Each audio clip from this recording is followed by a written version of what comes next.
today are we talking about we're talking about Gen 3 now. Talk about Hoenn. Uh, The third of them. uh-huh. And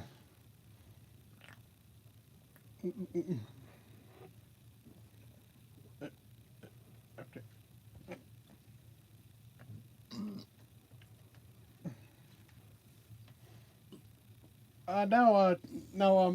Consult the all the previous videos for the structure for how this goes. Yeah. If you want, if you don't know if you don't remember another format.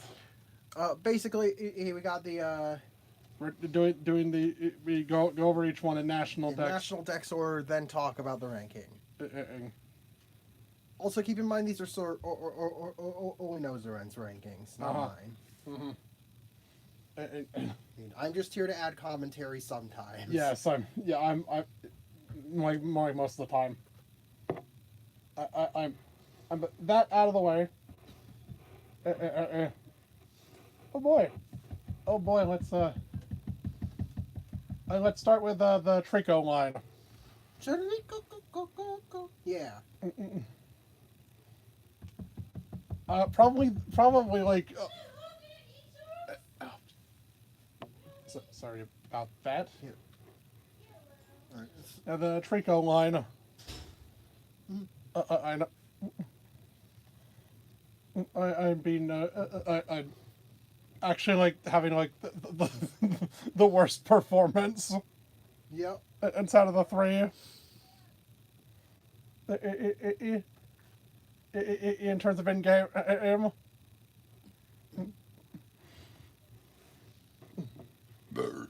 And because of its fucking terrible learn set. Terrible level up moves of learn set.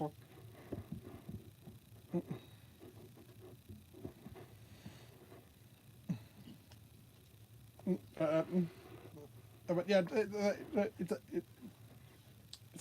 the fucking gecko. Oh, which evolves into a raptor. Uh-huh.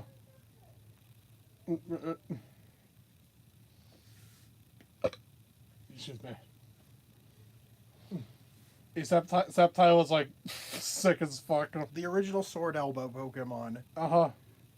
On Eat Your Heart Out, Glade. Uh-huh. Also, my Pokesona. Yes. Yes, his Pokestona. That's assigned by Pokemon Mystery Dungeon. What? It's off! Oh my god,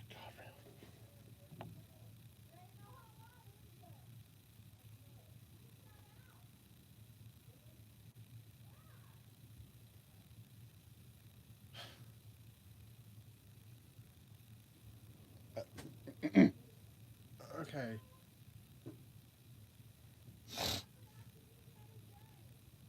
All right. okay. Sorry about that. I am sorry.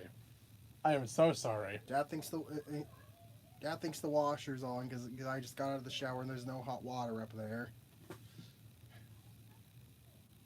That's right. Yeah, Sceptile. Yes.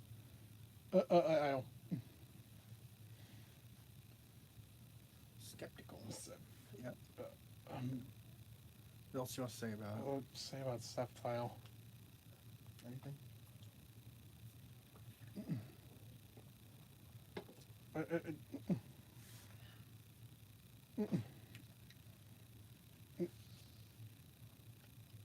And I don't know. It's like the fucking tail, bush tail. It's a tree. The tree tail. Oh,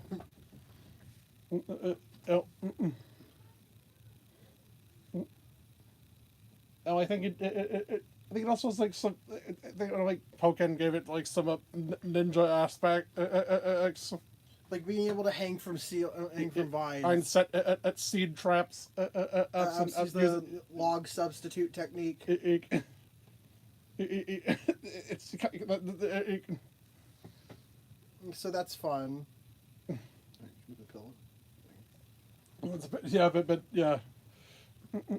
Oh yeah, Sceptile's just cool. Yeah. Oh, that's an S tier. Yep. S for Sceptile.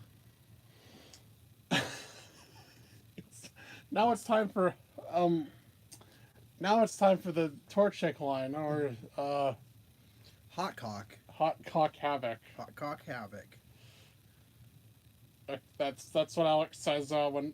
That's what Alex says when when we fucking roll it in for Pokémon. Yeah, we get Blaziken Pokémon. And Hot Cock Havoc. How do I talk? How do I? The first firefighting starter. Yes. Before people were biased against the typing. The first firefighting starter. Also, yeah.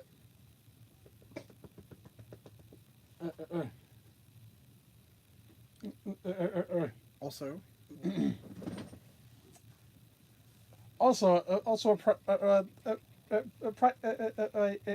premier era Hoenn special. Yes. Oh. I mean, it's not like super slow. I don't think that applies. No. That means like slow, frail, mixed attacker. But it's another mixed. But it is a mixed attacker. Yeah. Or it's got 80 speed. But it's made up for by the fact that it gets speed boost, an ability so broken that Blaziken and I think it got banned from Ubers. Yeah, I think it got banned. It was the first starter to be banned from OU. I think in Gen 5 it got banned. I think there was a lot of controversy about the idea of banning a starter.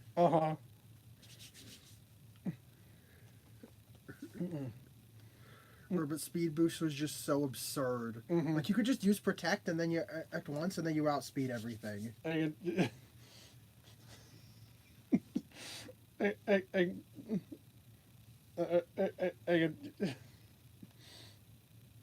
now as for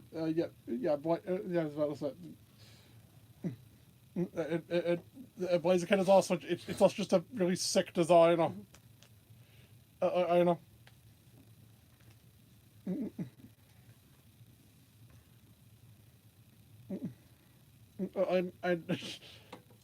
I'm the originator of Blaze Kick. Yes, before they distributed that move to a handful of other Pokemon. I think it remained signature until like Gen 8. No, I think Hitmonlee got it by level up. Oh, when was that? Gen 4. Oh, wow. For some reason, I thought Cinderace was the first one. Well, that Blaziken became a TM in Gen 8. Oh, it became a TM in Gen 8. Okay, that makes sense.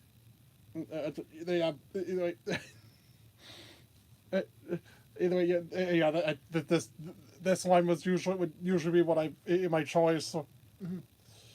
It would usually be what I'd choose.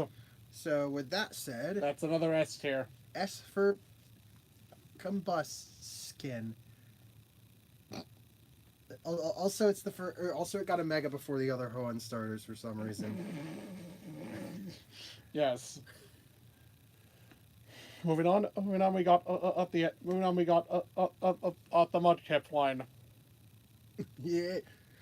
Do you like Mudkips? I heard you like Mudkips. There's a Mudkip. Stop! No, we do not sing that one. We do not sing that one. We do not sing that one. We do not sing that one. We do not sing the Predator song. What? What? What? I don't remember who sung it. Okay, Jesus. We do not do that one. Okay. We do not do that one. I didn't remember that. We do not do that one. Is that Miranda sings? Or no. Nappy. Oh. We don't. Oh, right. We don't do that. We don't do that one. Oh, okay. We don't do that. Do not. I'm sorry. Do not. I just remembered you hated that song. You wanted to make on to mess around. You do not. Okay. Anyways. Sorry about that. S for sorry. I didn't even get to fucking talk about the damn. Yeah, I know. I'm joking. I'm making a joke. Talk about the damn thing. Another water ground type. They really love the water ground type. I've been like Gens 2 through 5. If they introduced at least one new one every generation, Hoenn got two for some reason. And fucking Wizcash too. Which we'll get to quite a bit later. It's much later in the decks. And we'll get to later.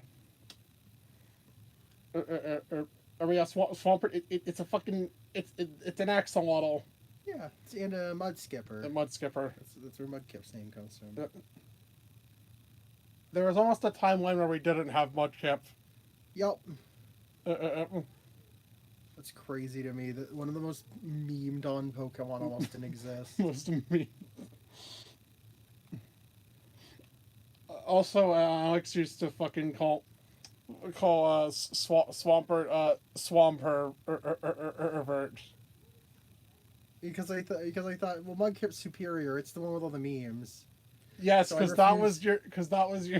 I refused to evolve my Mudkip because of memes. Well, that was initially your plan.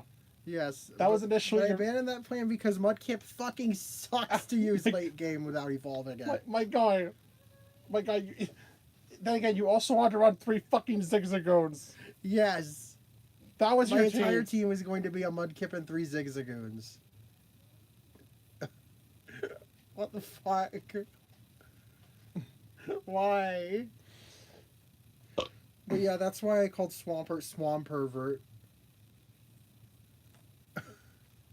just because I disliked it because it wasn't Mudkip. Because it wasn't Mudkip. I know he's so funny. Yeah.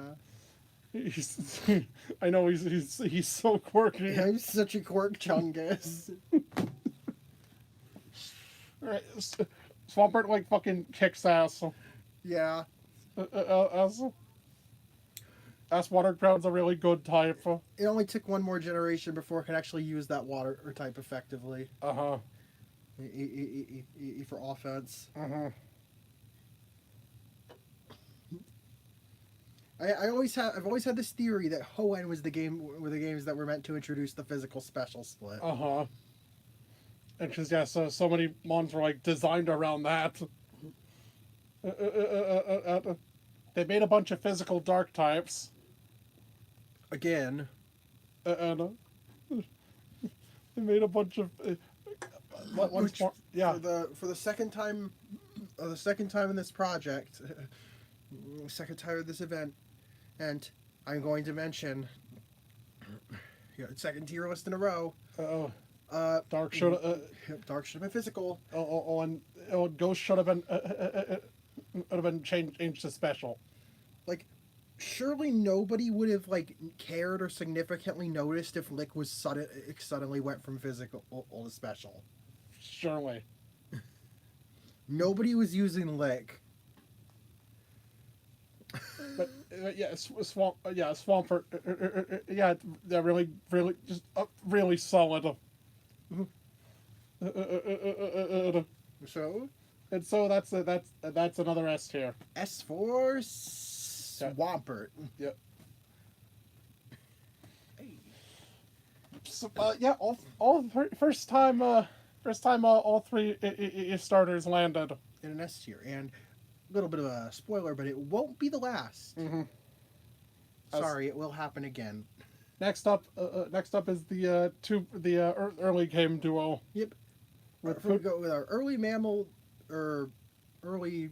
Well, it's a mammal. They're both early mammals. So not a dark type, not a normal type though. Oh, that's Puchiana. Yeah, I always forget this thing is the first thing after the starters. No, RS. That's your tutorial battle. Yeah. I know. Yeah, that's the first thing after starters. The thing is, I wonder why they did that, because it's not like Caterpie's the first Pokemon you're going to encounter in Gen 1. But but we got a fucking hyena. Yay! The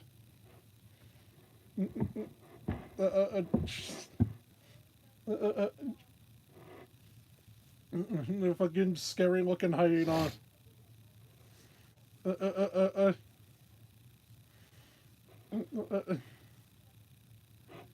No, I don't know why. No, don't ask why it's here. Yeah, I don't know why hyenas are. Wait, Honshu? No, Kyushu. Kyushu. Whether I no, I don't know why Kyushu has hyenas as in the Pokemon world. Just roll with it. These guys are cool. They're like the original. They're like one of the original edgy DeviantArt furry OC Pokemon. Yes. Yeah. I mean that affectionately. They're Yes. cool. Also, they get fucking Moxie. Yes, that's insane. Insane ability to give to like an early game a Foddermon. Now, when's this thing getting the evolution it needs? Come on, let it evolve. Maybe when we go to Africa. Maybe we eventually get that African region. And maybe then we'll get a Mightyena evolution, please. But yeah, that's this is an S tier design. Yes, they're just super cool, simple but effective. And Goon. Zigzagoon. Yep, this line. And Linoon. On the pickup. Yeah, the pickup crew.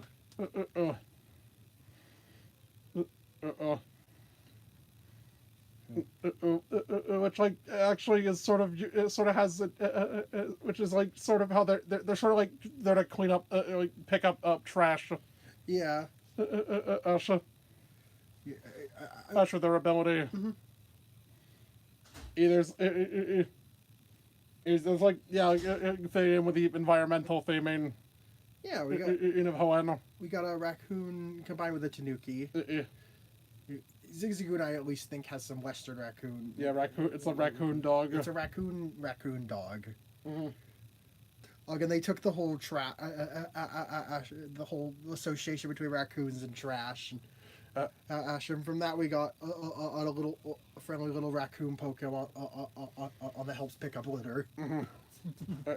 Also, very helpful. Very helpful if you want to fucking farm items. Yes. In Ruby and Sapphire, there was no level requirement. So you could always get rare candies from these. You just farm rare candies with these. Is if you're lucky. Linoon also gets a fucking belly drum. Yes. And extreme speed. So if you somehow successfully manage to pull off a belly drum, then you can just spam extreme speed and pretty much auto win depending on what your opponent, depending on your opponent's ability to resist or be immune to normal moves.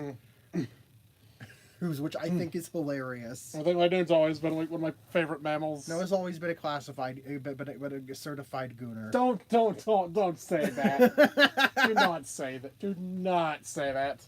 Yeah.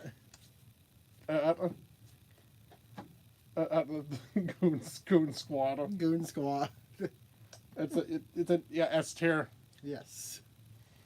Yeah. No. So far we haven't missed. Oh. So far, Hoenn has not missed. I spoke too soon. I spoke too soon. We go from probably the strongest early game lineup we've seen so far to Wormpole. This fucking worm. That fucking worm that we hate. That fucking worm that we hate. So do you like do you like evolutions based on RNG? Why would that ever be a thing? Well, Wormpole's your answer. When you catch a Wormpole, you have no way of telling what it will evolve into without fucking breaking into the game's code or examining its ID. Which even then, it's not like you'll be able to really tell. It's based on it's based on its personality value, which is a hidden value the game does not tell all the player. So yeah, what wormhole you get is every wormhole is personalized. Actually, there's only two options, so not really. Yeah, there's two options. And And you want to know the kicker? Neither of them are particularly great. This thing's just here to make completing a Pokedex annoying. And yeah, Wormpole, Cascoon, and Silcoon and Cascoon Go in the fuck you tier. No, F tier. I use that. Look, I use this. Try to use this tier very sparingly. Yeah, but sometimes there are just Pokemon that are just infuriating. And Beautifly and Dustox, at the very least, they have cool enough designs. They're lines and they're lines, and they can be used for things. Things they're not entirely without any merit whatsoever. Yeah. Like, so those guys do end up in D tier. They're still below C because of that association with Wurmple. Next is the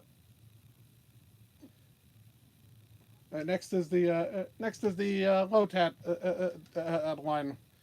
Yeah, we'll cover these. We should cover these two together. Okay, next is the version exclusive S Yokai. Yep, that's the Lotat and C-Dot lines. And the Kappa and the Tengu. Oh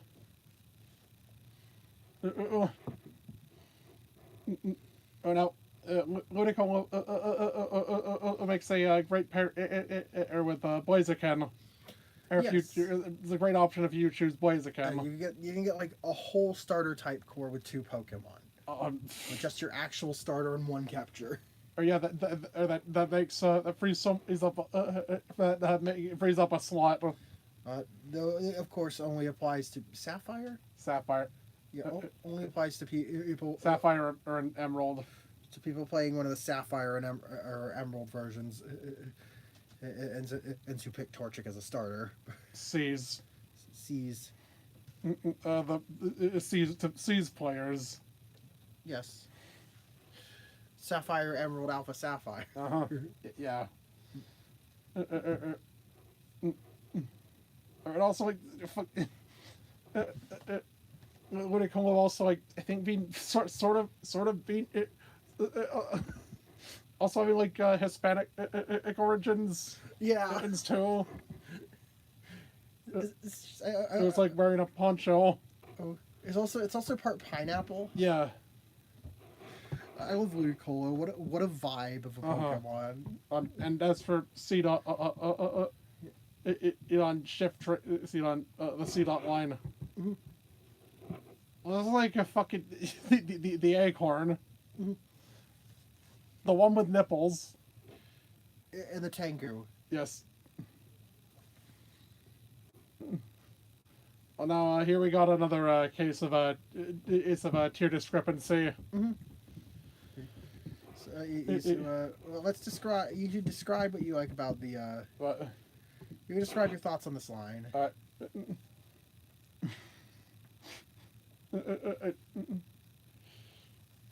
And I like the fucking leaf hands. And its feet are just shaped like sandals. Mm-hmm. Yeah, and of course the leaf hands are like Tengu fans. And yep. And then the long hair. Looks cool. Well, the long nose. So yeah. So tier discrepancy. C-Dot and Nuzleaf are in B tier. Well, Shiftry and the entire Lotad line are in S tier. Mm-hmm. Look, Lotad line stays strong the entire way through. C-Dot just starts out as an acorn and then it gains nipples, which is weird. Why did they do that? It starts as a nut, then gains nipples. Yeah. It goes from nut to nipples to Tengu. You know, the natural progression of everything. Yeah. Are your nut phase in life, your nipples phase in life, or your Tengu phase in life? But you know, Good answer. I see. okay, that things should hopefully be getting All right. next up is the Talo. Talo. You know what we said about Pidgey? This is like if Pidgey didn't have the association with Twitch Plays Pokemon. It's got guts. Literally, that's its ability. It can a cool use ability. Boom Burst. Yeah. Though it doesn't synergize with Guts, because Guts doesn't reduce your physical attack.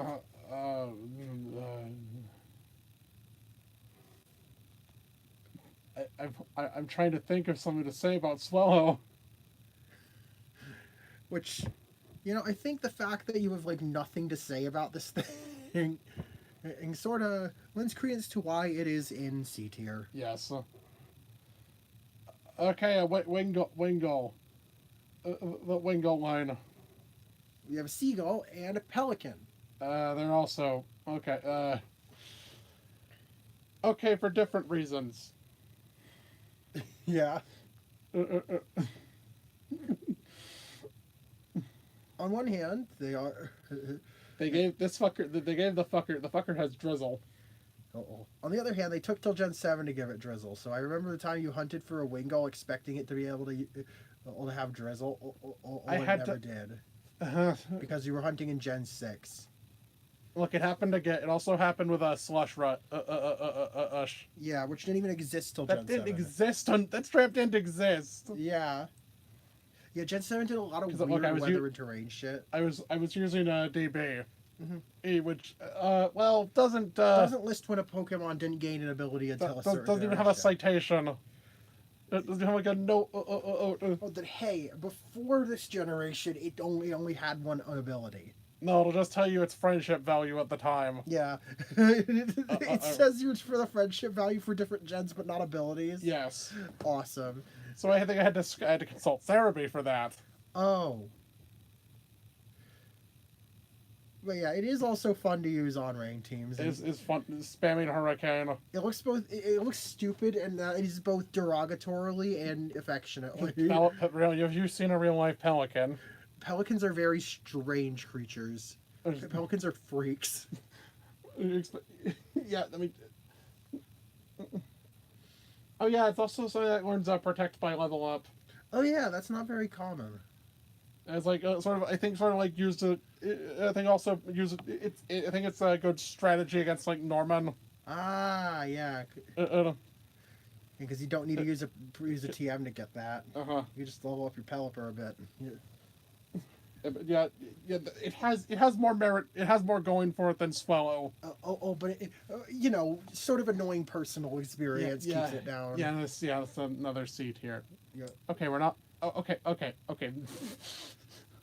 let's try and keep this up. We are really hopping all over the place with Ace with Hoenn. It's the early games are like the birds are underwhelming And the bugs are fucking terrible. Oh, and pretty much everything else is amazing. So we got the routes line. Yes. I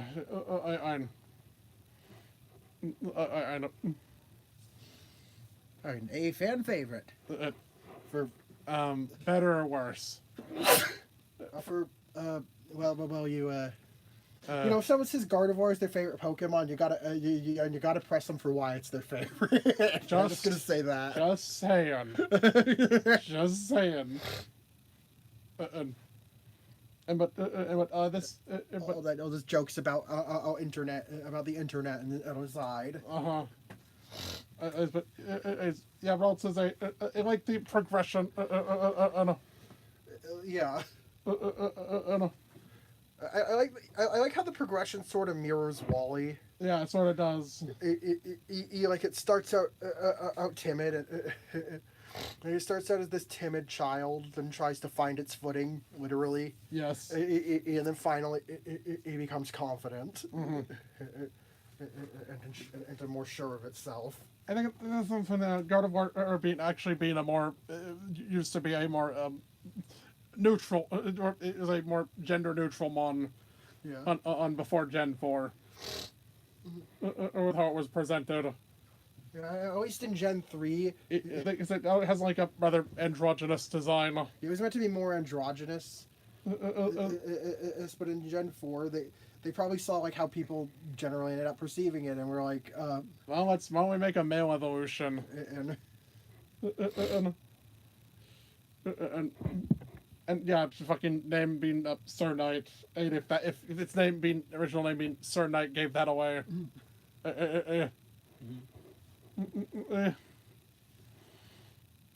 It's all the whole theme of emotions and stuff. yeah,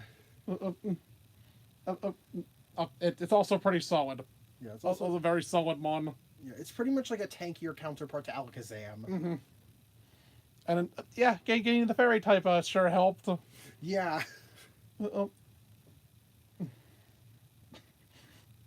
Unfortunately, Pixelate's not a normal ability it gets. damn, As that's only on the Mega. that would be fun. It's spamming hyper voice. Stab on hyper voice. Just constantly screaming and destroying everything. That's a mood. You made a joke about screaming twinks. Yeah, when? I used one. Yeah, Pixelate hyper voice. Yeah. But yeah, this is an S tier design. Yes. I'm normal. Yeah, yes. Very normal. I'm normal. Next up is the mushroom. No wait. No. No wait. Oh wait, never mind. There's Oh, wait. the Surskit line. Yeah.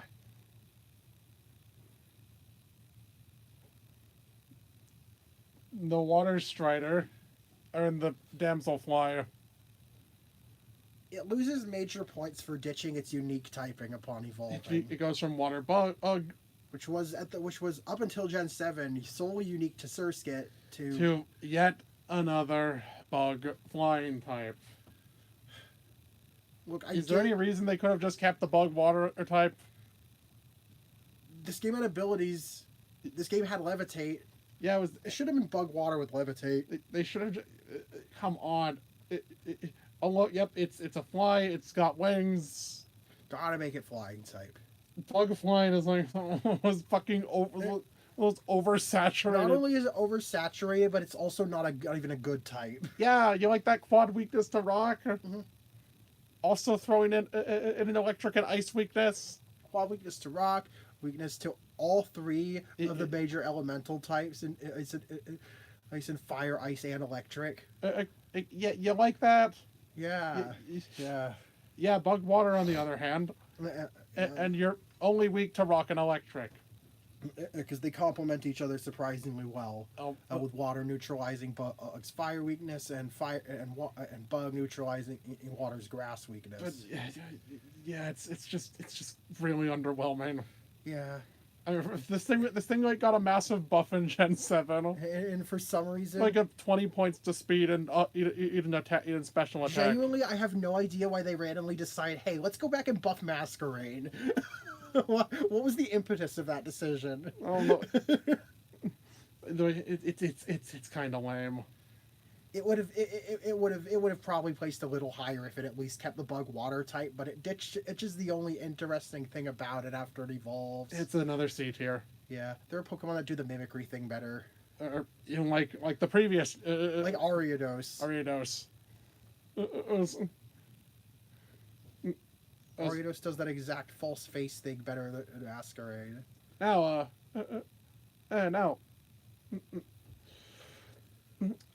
now to talk about the mushrooms.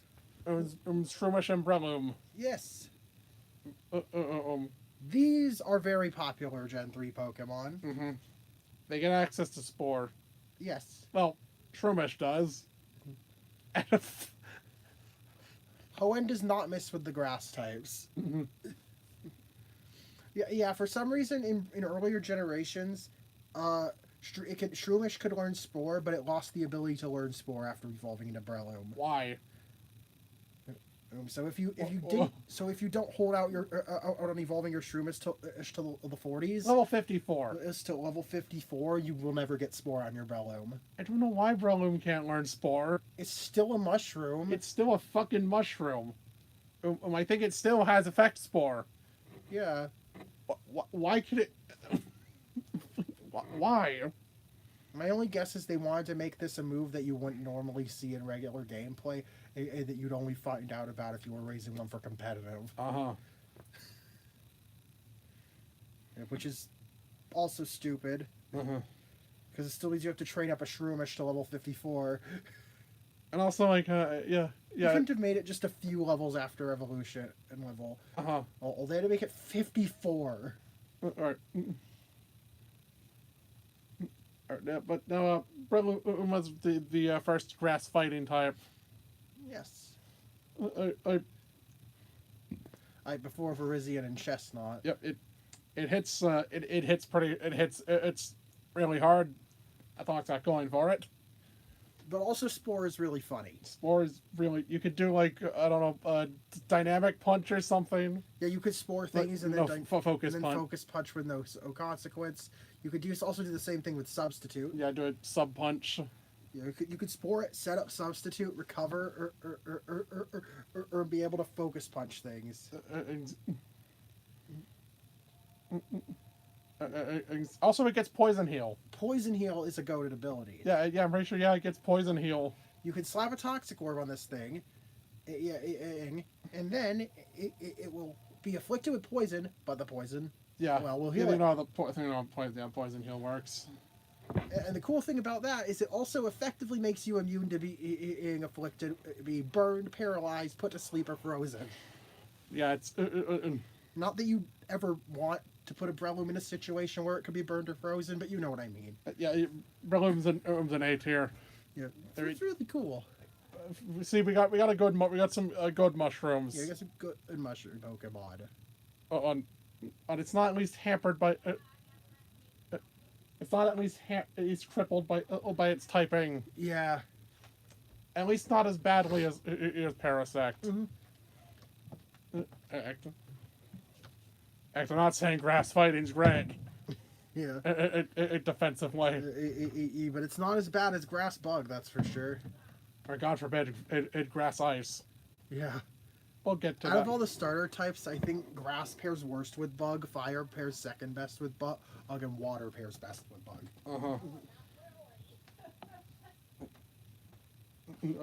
No, next up is the Slakoth line. These guys are funny.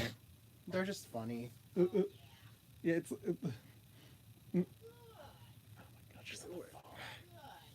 Grandma, we're trying to do a video.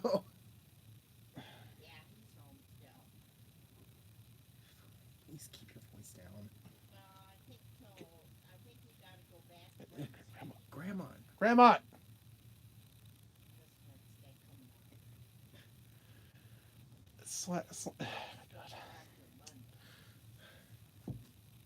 Slakoth. The basic concept behind Slakoth is that it's supposed to.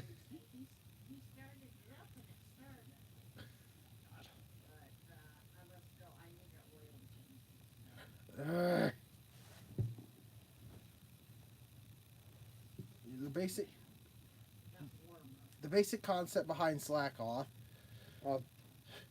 is that It's lazy. Yeah, is that it starts lazy, has a period of high energy, and then becomes lazy, and after losing motivation.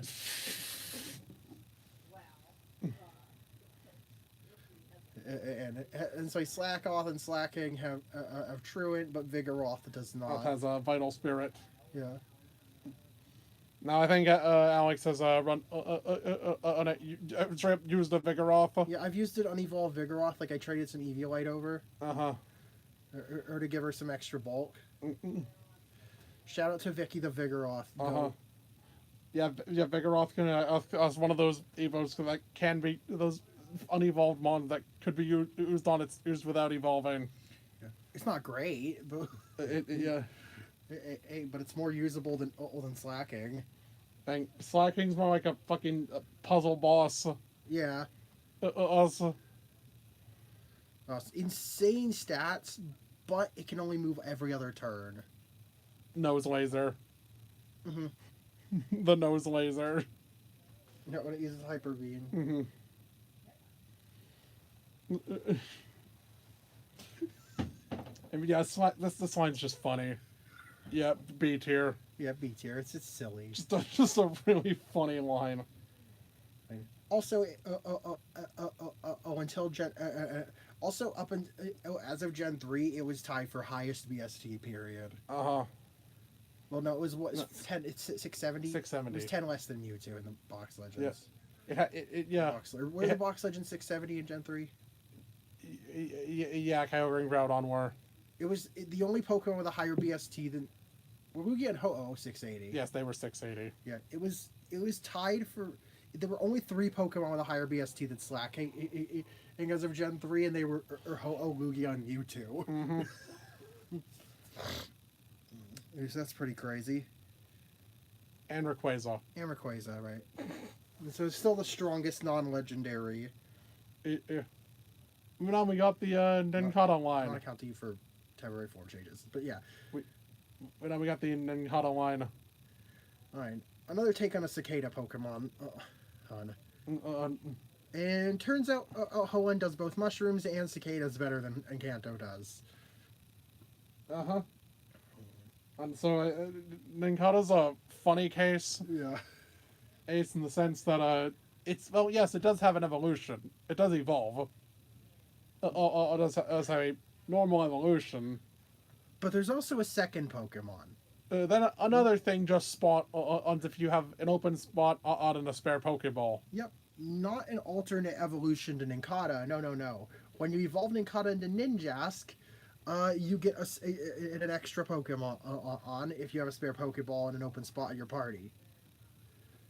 That is Shedinja. Now, if I'm correct, it used to be whatever the last ball in your inventory was. Mm-hmm. That changed. So it had to be specifically a regular ball. Also, Shedinja didn't eat your Master Ball. Yeah, I remember that was a change made.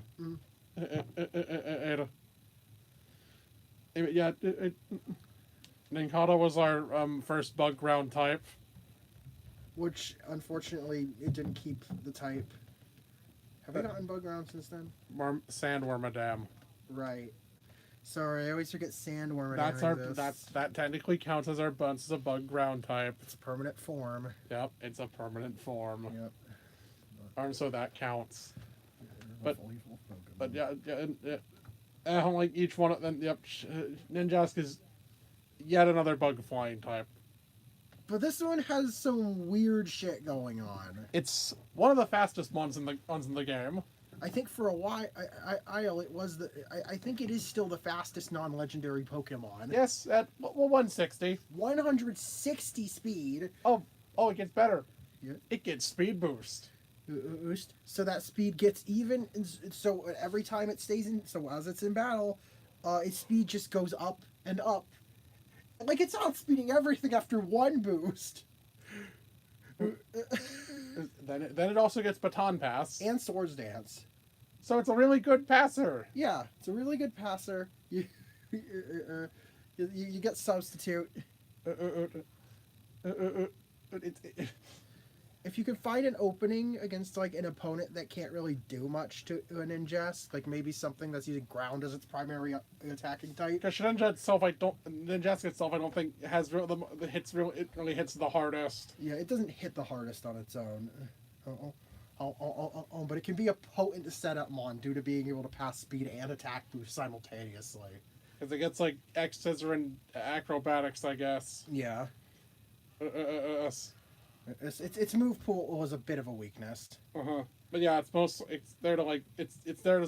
currently made as like to be like a passer. And also, it's a ninja. Yes. Ninjas are cool. Yes. Shedinja is the weirdo, the leftover, the fucking the definition of a gimmick. The leftover, but don't give it leftovers because it might as well not. I'll just have an attack and speed stat. Yeah, attack and speed are the only stats that do anything on this Pokemon. Why is that? Oh, okay, well I guess technically special attack, but it's geared to be a physical attacker. Wonder Guard, and the fact that it's hard coded to have an HP value that never goes above 1. That's right. Unless you Dynamax it, I think. Nope. No? No, I don't think that changes. All right, I don't think it was in Gen 8. So. It was. Oh, it was? Although that doesn't change. Damn. That's funny. To my knowledge.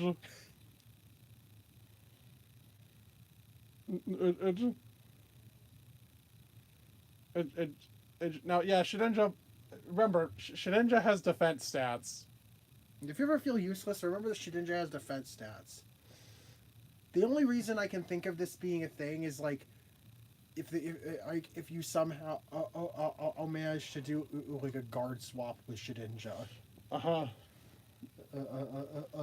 They want it to actually have real stats in those. Yeah, Bug Ghost is also another unique type.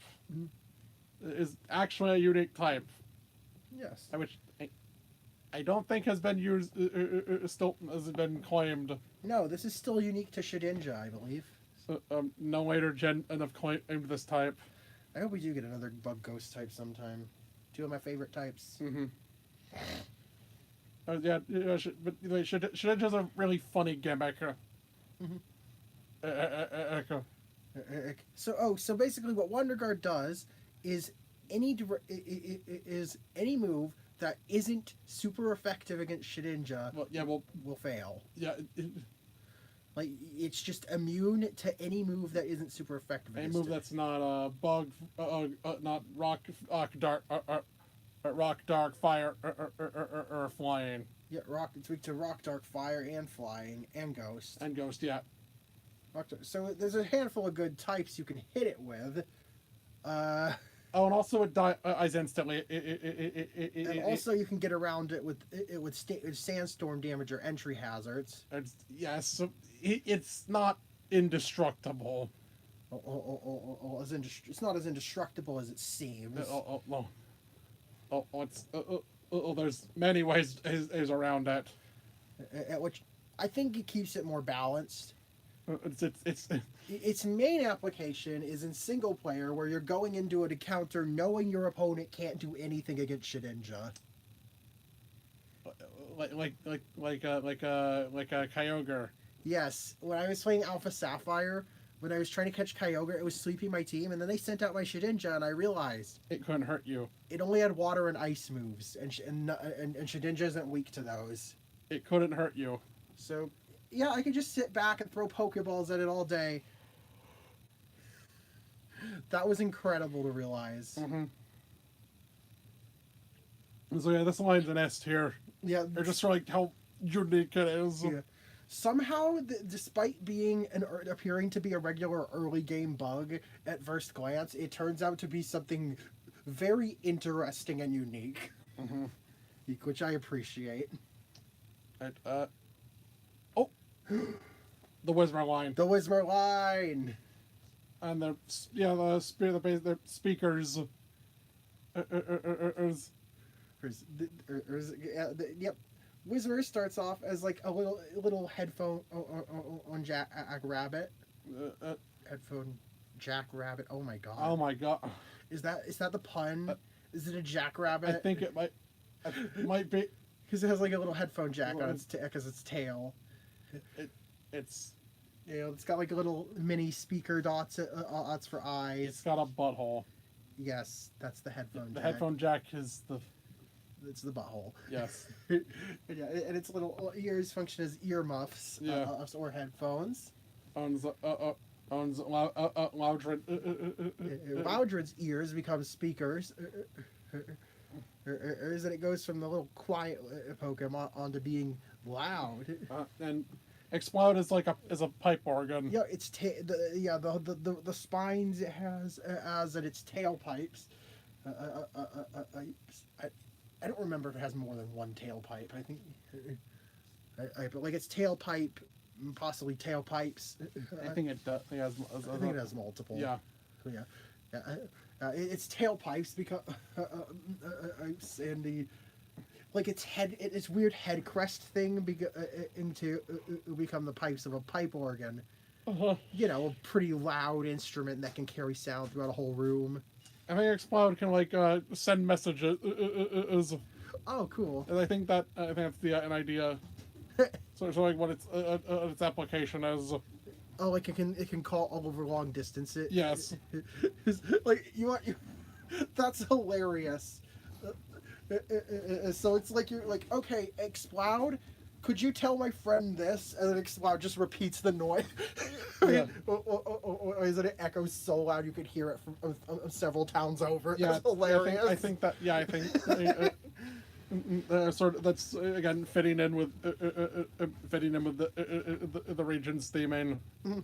Environmentalism and harmony. Explode is it's just It's just cool. It's a very, like, as it evolves, it becomes less and less like, it looks less and less like any real animal. And it becomes this sort of just pipe beast. The pipe beast. Yeah. And it also helps that this thing's very fun to use because of its moveset. It gets boom burst. Yes. This thing gets boom burst. A normal type with pretty solid special attack that gets boom burst, which is a normal type 140 power move with no drawbacks. The only drawback is drawbacks are that they hit your ally in doubles, which, like, if you have an ally with soundproof or a ghost type, then that's not as a non-issue. And then it's sound based. So yeah. A Pokemon with soundproof are immune to it. But also, that's a small price to pay for the absolute nuke button of Exploud's Boom Burst. Yes, Exploud's it's just a really fun mon. On top of that, it also has a ton of move options on both the physical and special side. You can do Flamethrower, Thunderbolt, I think. Yeah, no. Flamethrower, Shadow Ball, Ice Beam. Oh, Ice Beam. It can get Surf too. Surf. Earth. I'm sure it gets like Earthquake, Rock Slide. I think so. But yeah, it's and of course Strength on the topic of HMs. It's a very versatile thing. It's a very fun, unique, and versatile Pokemon, and one of my personal favorites. Yeah, that's just easy S tier. Yeah, Exploud's hella underrated. All right, moving on. We got on the sumo wrestlers. There's Makuhita and Hariyama. I think that these guys have sort of like grown on me. They're pretty cool. Also another Gutsmon.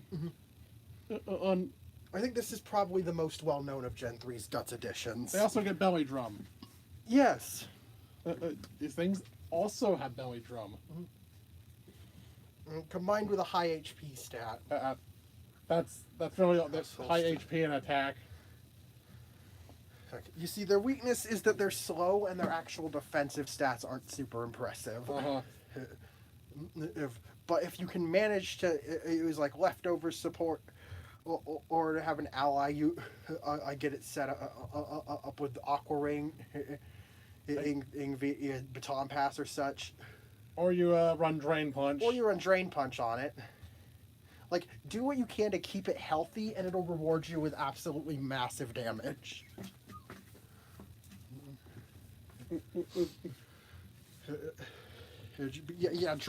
Stab Drain Punch on this thing after a Belly Drum. If you can survive the initial, if you can survive of your opponent's first two attacks, and then hit with a Drain Punch, you do pretty much won. But yeah, B tier. Yeah, B tier. It's cool. Azura. Next is Azurill. The most noteworthy thing about this thing is that in Gens 3 and 4, or because it has a different gender ratio. I thought it was Gen 5 too. Gen 3 through, Gen 3 through 5. All right, because Azurill has a different gender ratio to Meryl and Azumarill. And gender is determined with a greater than statement, and with the personality value. Like, it compares the gender ratio to the personality value, and the threshold depends on and the threshold for what qualifies as male versus female depends on the value. Mm-hmm. So like if it's below, I think if it's above a certain value, it'll be female. It's below a certain value, it'll be male, or vice versa. And that value is more strict in one direction. And prior to Gen 6. Yep. 75% female. Compared to the 50-50. So basically, what this means is that Azurill, an Azurill that the game decides is female because of where the benchmark arc is. Yeah, because it has a 75% female ratio versus 25% male. So, so if the game decides that Azurill's female, there's a chance that when it evolves, the game will decide, okay, well, this threshold is for a male. Is for a male Pokemon on a 50-50 gender ratio. So pretty much Azurill. There's a 1 in 3 chance that Azurill becomes male, and that a female Azurill will become male when it evolves. Yes. Yes. All that said, Azurill itself is wholly uninteresting. It's always crying. Yeah, it's like it can't. It's not water type yet because it can't swim yet. Its tail is a floaty. Yeah. It's always crying. It's always crying. This just, I think, reflected its Gen 5 sprite. Yeah, it looks distressed in Gen 5. Which is, just based on its artwork. It just looks distressed. There's not much to really say about the thing itself. And it's not like it's particularly necessary either. Meryl's, like, not very strong. Uh-huh.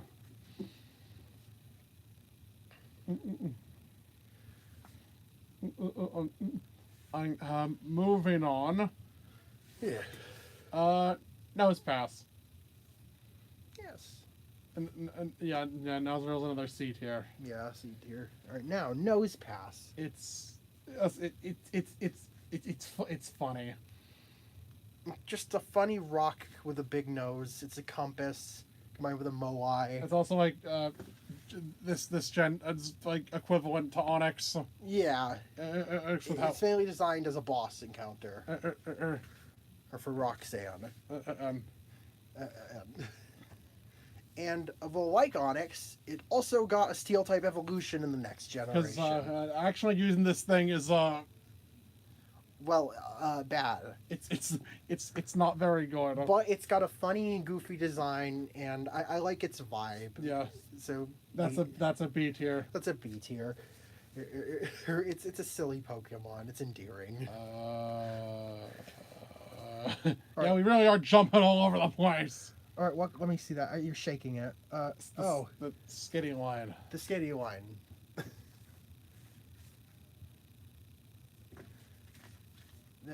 the skitty line. They're based on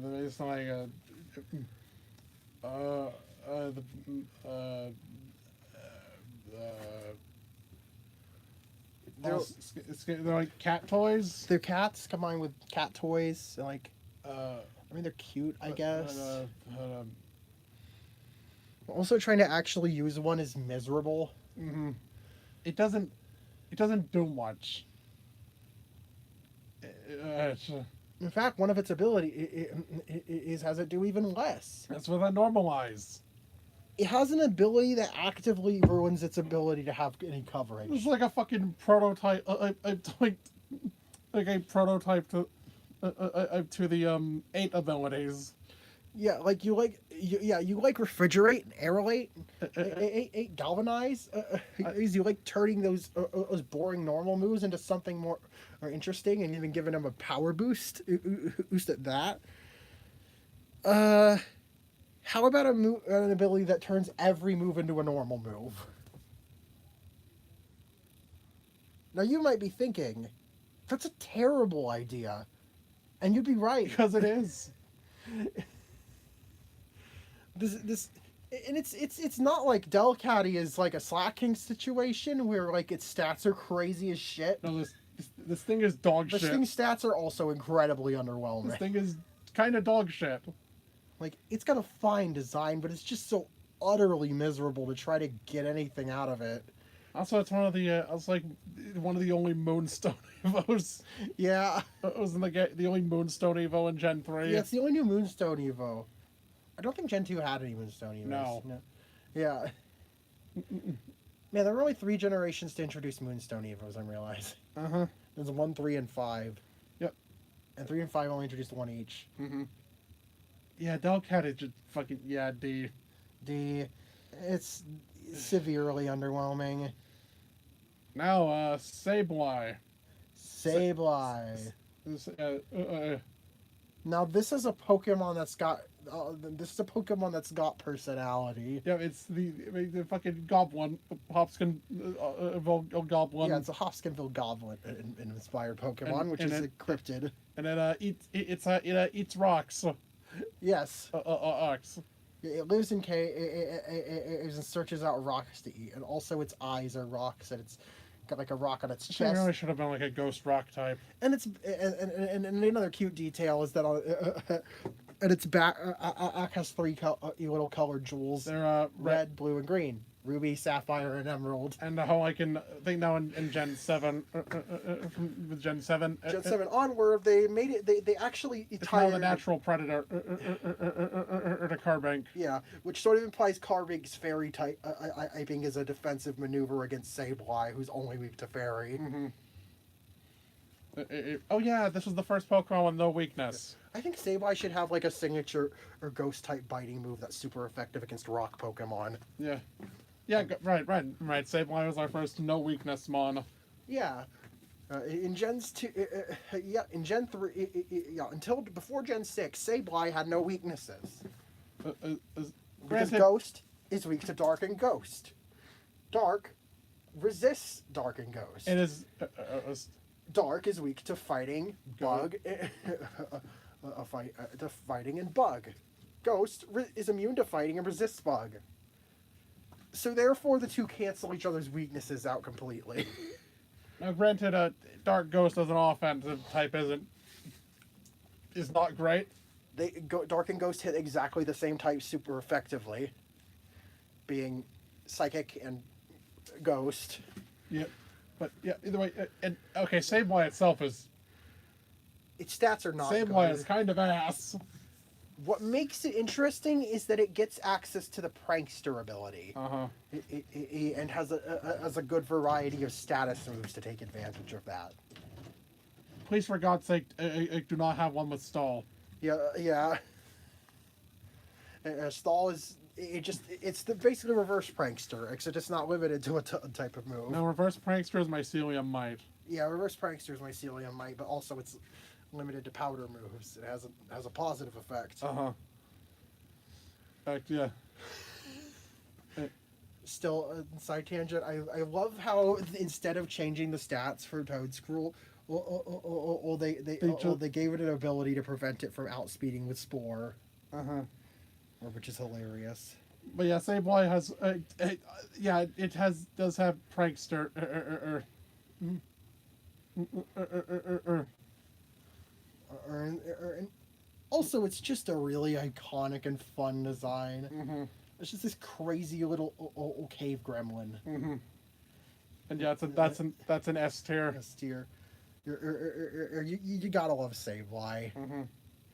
Now Sableye's counterpart, Mawile. Based on, I don't remember the name of it, but it's a specific yokai who it's based on this yokai who's a woman whose hair grows a mouth. Yes. And Mawile, Mawile. I didn't think this thing used to be pure steel. Yeah, for the longest time, I always thought this thing was like Steel Dark before Gen 6. Apparently, no, it was pure steel, which... This thing being a mono steel type feels wrong. It looks like it should have another type. Like it should be normal or dark or arc or something. And not pure or steel. Like, why does this thing have the same typing as Registeel? Yeah, you know, but I think Mawile has its it's a cult origin, Mm-hmm. and it's just the fucking mouth hair. Also, I think Gen 2 didn't have any pure steel types, did it? No, actually. This was our first pure steel type. Yeah, no, there weren't any pure steel. This alongside Registeel were the first pure steel types. Mm-hmm. That's really strange. Hi, Benny. I think pure steel is just generally a pretty uncommon type. Mm-hmm. I think Mawile at least gets Intimidate. Yeah. It's not. It also isn't. Also doesn't do much. Yeah, it doesn't do much, and it doesn't have the utility function that Sableye has for the most part. Just Intimidate. Yeah, its utility ends at Intimidate. So that's a I put a B tier. It's B tier because as aesthetic and inspiration wise, it's still a pretty cool Pokemon. I know. Yep. Next up, the Aeron line. The Aeron line. Ooh. Aeron. On another steel line.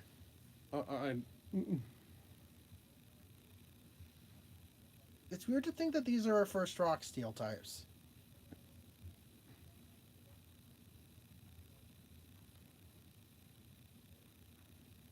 Yeah, they are first rock steel types. Yeah. I swear the Aeron line. Even if they don't feel particularly like rock types. It's like I feel like that was they probably just slapped that on last minute. Yeah. Maybe they thought they also thought it was weird that no rock steel types existed. Maybe. They did it for balancing reasons because they thought pure steel Aggron was too terrifying. Yeah, you got this super early. So okay, it needs 2 quad weaknesses. Yeah, unfortunately, quad weak to fighting and ground. Quad earthquake weakness is brutal. Mm-hmm. Oh, but this thing does have the stats to stand up to the assault. That's like a monstrous 160 defense. Yes, and its attack isn't low either.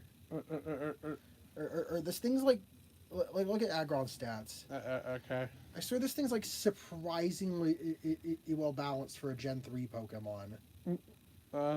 Aggron.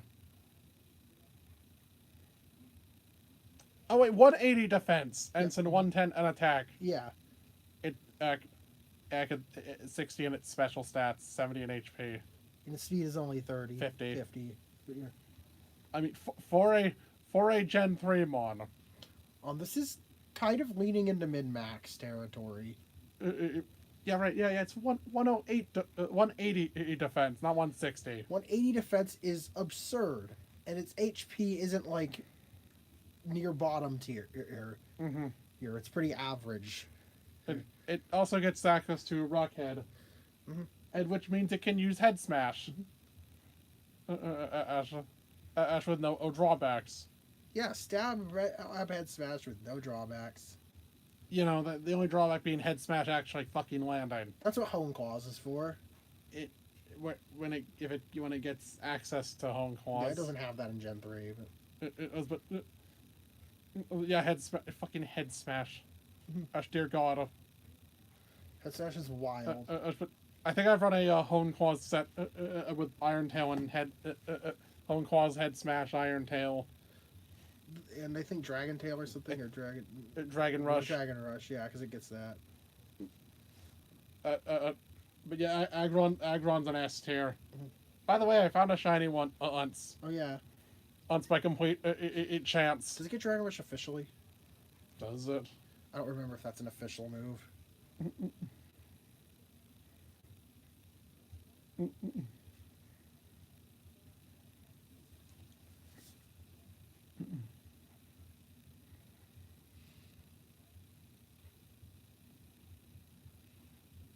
No. No. No. Anyways, Yeah, Aggron on sick. S tier. Next up. Next up after that.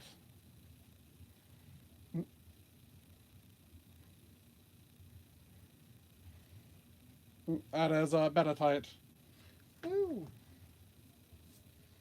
The Metatatite. monk.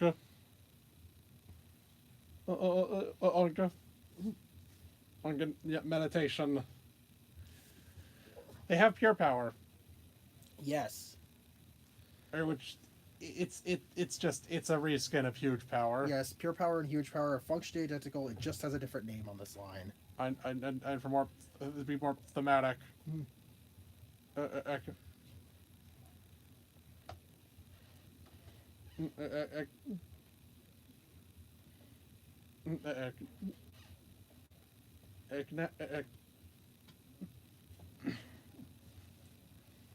don't think I really cared for these things that much.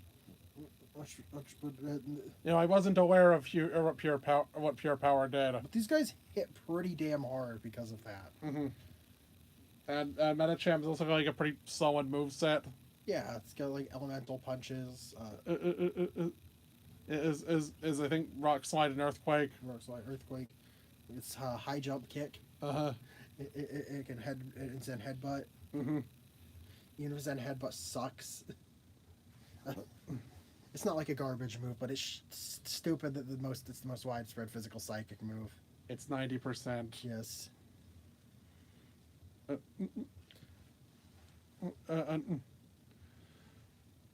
Not really. Metacham just needs to be a little faster.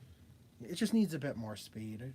It didn't need a mega evolution. We'll go over that. Yeah. All right. Yeah, Metacham's a B tier. Next, we get into all of Hoenn's electric types back to back. Yeah. Oh. Of which there are 4. Yep, the electric line and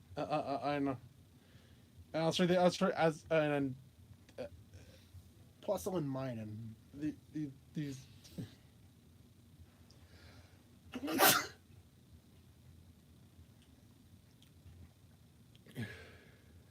Manectric is okay, well it's a maned wolf. the main wolf. Well, I like how people say Mightyana's a wolf and they forget that Gen 3 had an actual wolf Pokemon. It's Electric looks stupid. Yeah. I don't know why it's so Manectric is all right design. It's pretty neat. Yellow and blue looks a lot better than green and yellow. Fucking green and yellow. Green with yellow highlights. Yeah.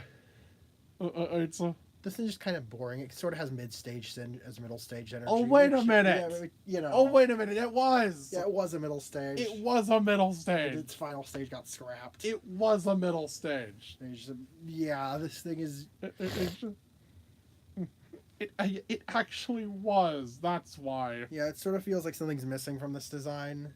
And also, like, in terms of fucking... It's got a fucking vapid moveset. Its only coverage is Flamethrower.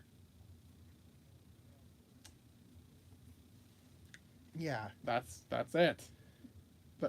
Other than using Thunderbolt, the only other special types it gets are, I guess, normal and because everything does, and Flamethrower. Goddamn, they still admit nope, still haven't even tried to improve it. It gets Snarl, which isn't like a move you want to use for offense. It's cursed to be a special attacker. Or when its moveset is catered toward being a physical attacker. We got a version of Bolt. We got a more realized version of Bolt. Version of Manectric later.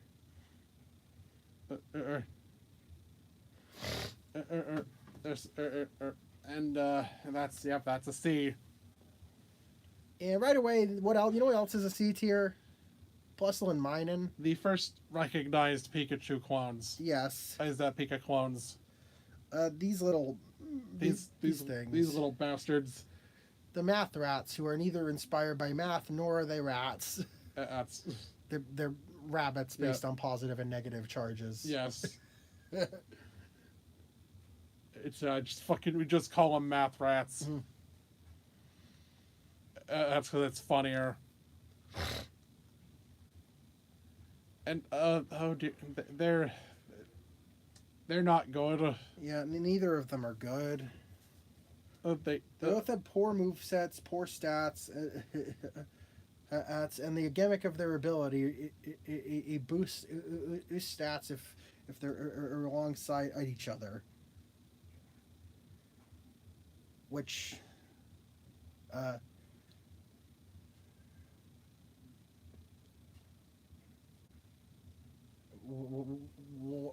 Using both of them, yeah. So if you want to use their full potential, they gotta take up 2 team slots. It's not worth it. It is not at all worth it. Their whole gimmick hinges on doubles, which aren't even that common in Gen 3. Like very uncommon. I don't know. And like ideally in doubles, you'd be wanting to use Pokemon on that cover each other's weaknesses, which these two very much don't. They're almost identical. Like their stats are mirrored between offense and defense, but other than that, they're pretty much identical. Uh-huh.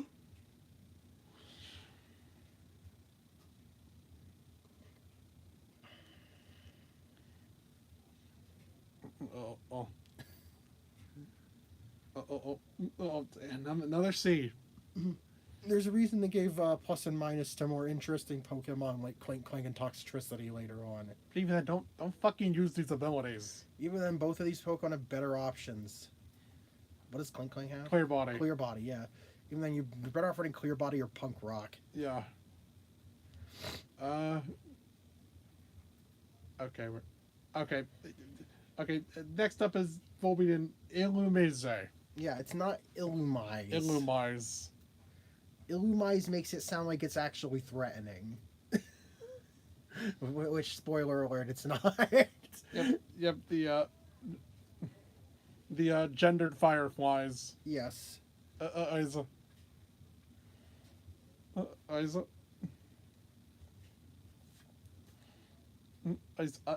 They're funny. They're just silly. They're just very, very funny.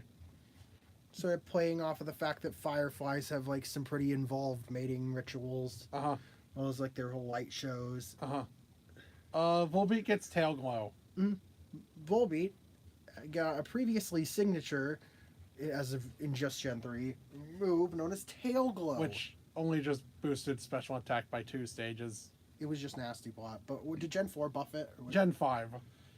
But in Gen 5... I became a +3. So suddenly, that's more than a Nasty Plot. That's enough to max out your special attack in 2 turns. Yep, it fucking triples. So if you can get your Volbeat moving fast enough, then watch out. Oh wait, it also gets Prankster. Yeah, it's Prankster, so it can set up. So it could just use Tail Glow. What is using your boosting move quicker accomplish? Oh, and I said no Prankster. I guess that's like a Thunder Wave. Yeah, like Thunder Wave. Why are these not like bug electric? Why are these not electric type? These guys should be electric type. But you know the lightning bugs. Yes. Did Illumise get anything to compensate? Sadly, no. No, she doesn't get Quiver Dance. I think Illumise should get Quiver Dance. Volbeat. I think Volbeat. I gained a bigger appreciation for Volbeat. Thanks to the run I did with the gimmick of Hoenn and pairs. O's and X. Yeah. In that Pokemon X playthrough, Volbeat swept Diantha's entire team. Yeah, the champion of the game got her entire team demolished by a fucking Volbeat. Like there was Bug Buzz, Thunderbolt, and Dazzling Gleam. Yes. And Tailglow, of and course. Tailglow. That's insane. That's just completely insane. Yeah, Romeo destroyed the entire her entire team. Yep. And Juliet was just there to cheer him on. Yes. She didn't really do anything. But yeah, I think these guys get out of the lower tiers because of again, this is a personal feelings list, and these guys have a fun story. Yeah, attached to them. Sweeping the Elite Four. B. Yeah, yeah. And also, Volbeat is just in the idea of you have such a mediocre Pokemon getting access to one of the best boosting moves of all time is inherently hysterically hilarious. Yeah.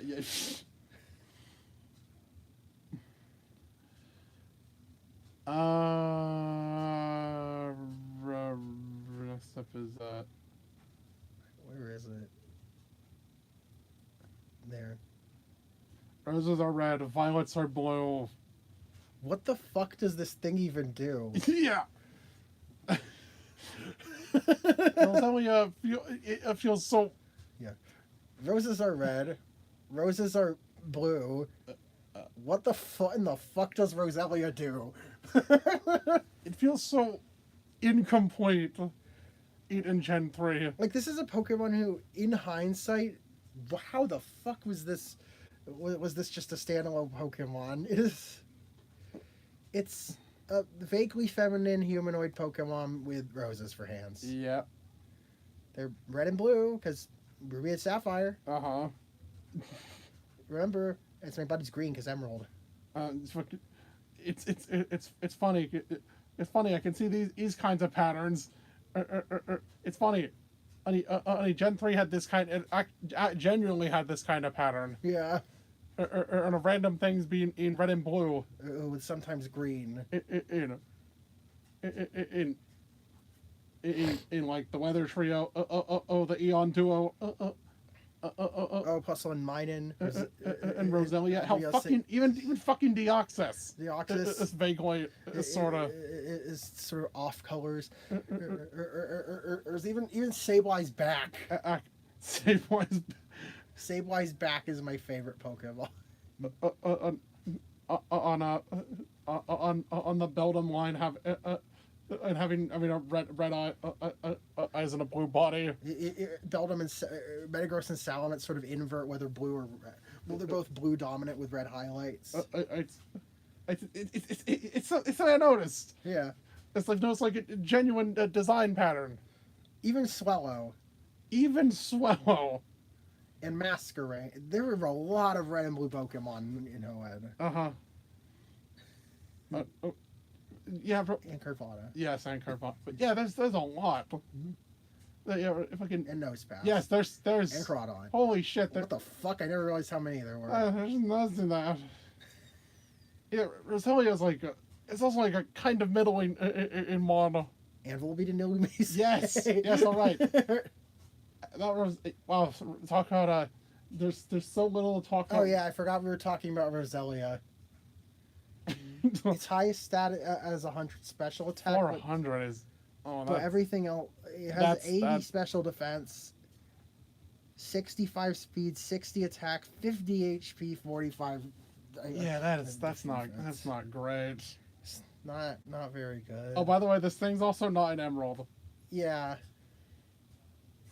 It's in Ruby and Sapphire, but not Emerald. I hate that they did that. Uh-huh. Yeah, fucking Roselia.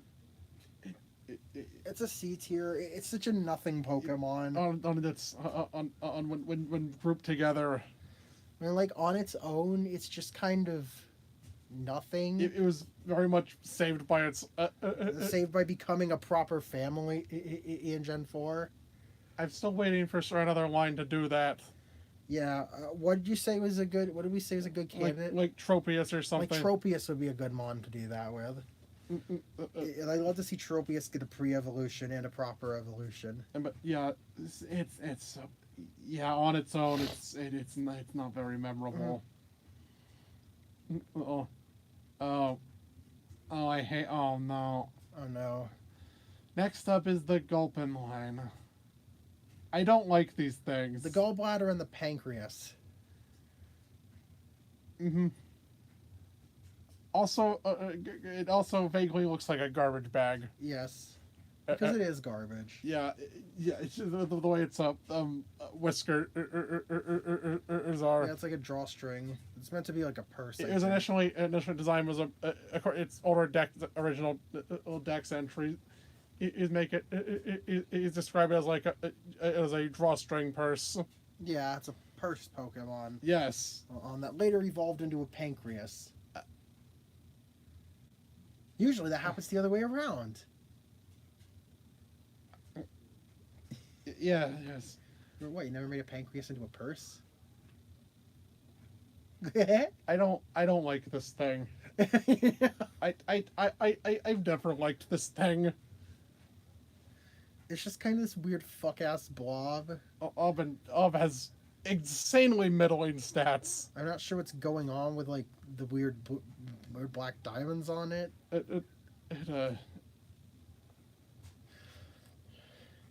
It's just a bag that vomits. Yeah, it's the whole thing. It's one of the ones that learns the ones that learn stockpile, spit up, and swallow.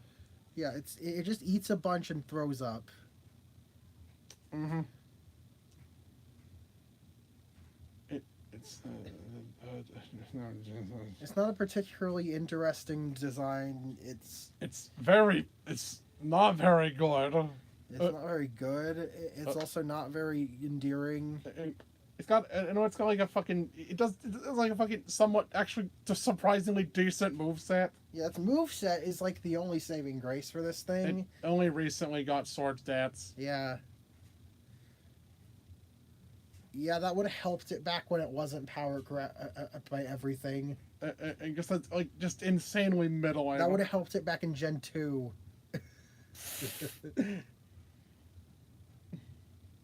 It's just a very middling mon on just on from my personal experience with using it.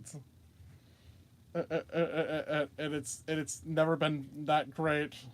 So. Oh yeah, that's an E. E tier. E. I don't like this thing. All right. How about something better? Carvana. Mm-hmm. The Carvana line. On the car app. It's like a car insurance app. Yeah. It's a piranha to shark.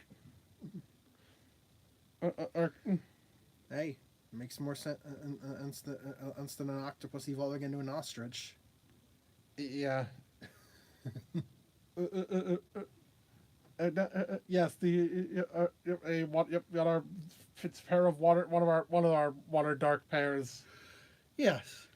And it's meant to be a physical attacker. But both of its types are special, so they had to give it a decent special attack stat. Oops. So there it is, the Hoenn special. Mm-hmm. Slow for it? Is it slow? No, it's not slow. I think its speed is okay. Speed is okay. It's a frail mixed attacker. It just doesn't excel at anything, unfortunately. They did give it speed boost later. Or try to remedy this. Because its other ability is rough skin. Yeah, which you don't want this thing to be taking frail as shit. Yeah, you don't want this thing to be taking hits. It's why would you give it an ability that relies on contact damage? Yeah, Sharpedo is. Sharpedo. That aside, poor stats aside. This thing is just cool. Oh, it's a shark. It's a shark torpedo. Half of its body. It's like it's shaped like a missile. Yeah. Oh, that's awesome. Oh, even if it's how sharks are often mischaracterized. A portrayal of how sharks and media are characterized. We don't have that many shark Pokemon. It's just these guys in Garchomp, I think. I think so. I'd like to see more or shark Pokemon. More different take. Yeah. Like I said, there are some weird sharks, like the basking shark, or the hammerhead, or the hammerhead. There are some fuck Give ass. us a water steel hammerhead shark. There are some fuck ass sharks. Yeah, they're a very strange creature. Mm-hmm. Range bunch. Mm-hmm. Yeah, it's a B tier. Yeah. All right, now we move up to then we move up to Whalmer. Funny. Very funny. Very funny. It's a beach ball whale. Yes. And evolves into a blimp whale. Whalmer is also the largest Pokemon unofficially. Yes. Before Eternatus. Before Eternatus. Wailord is one of the largest Pokemon on ever. In terms of length, not weight. A staggering, committed a staggering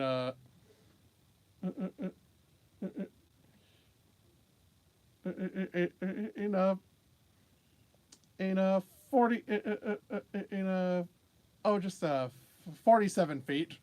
Yes. In 800 pounds.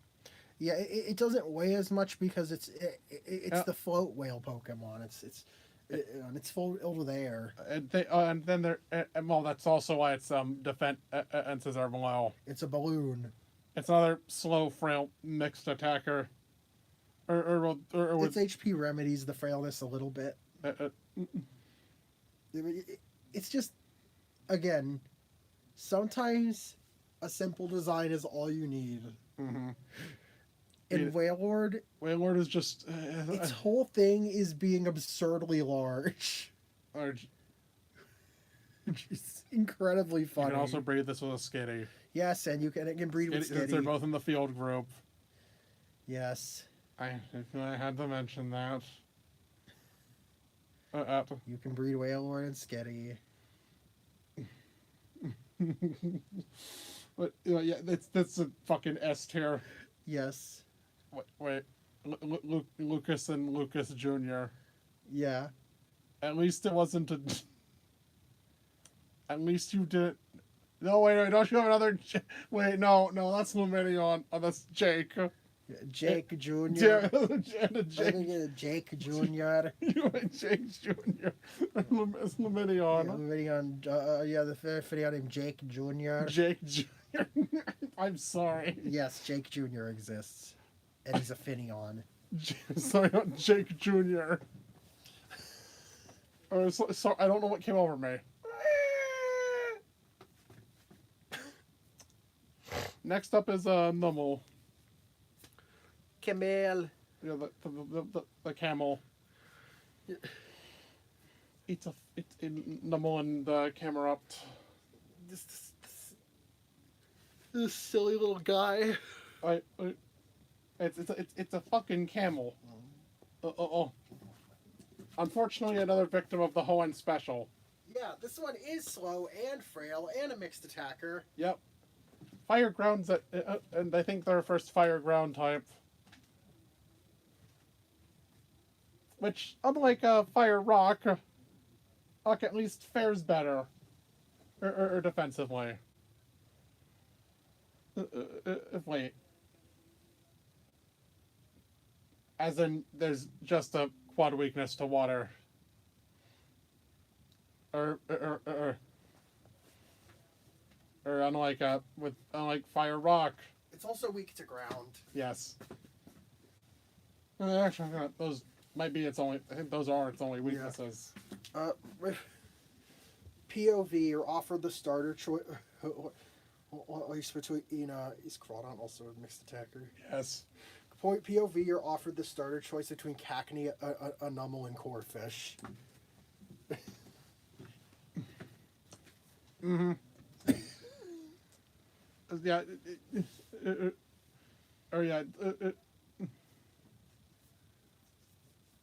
Oh wait, Camerupt also has the red and blue thing and going. Yeah. Has the red and blue Camerupt thing. and Carvana both have it. And Sharpedo has red eyes. Yeah. Sharpedo and Camerupt also do it. They're just with a different dominant color. Right, yeah, well, it's more orange, but it is red in some appearances. Its color's weirdly inconsistent. Yeah, its official artwork is more red. Yeah. Which I think its Mega leans into. Oh, it's just some renders in the sprites just make it look more orange. Rega Evolution. No, Camerupt is an A tier. Yes. Or it's a fucking camel. It's a flight. It's a volcanic camel. Yes, a volcamel. Torkoal. Torkoal. Fucking koala. Fucking koala.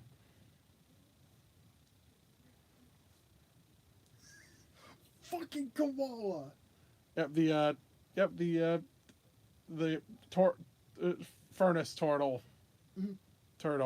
Tortoise.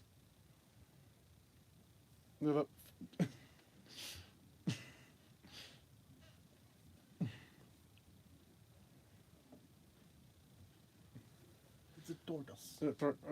The fucking smoke coming out. Yeah, it's a turtle or tortoise combined with an incense burner. Yeah.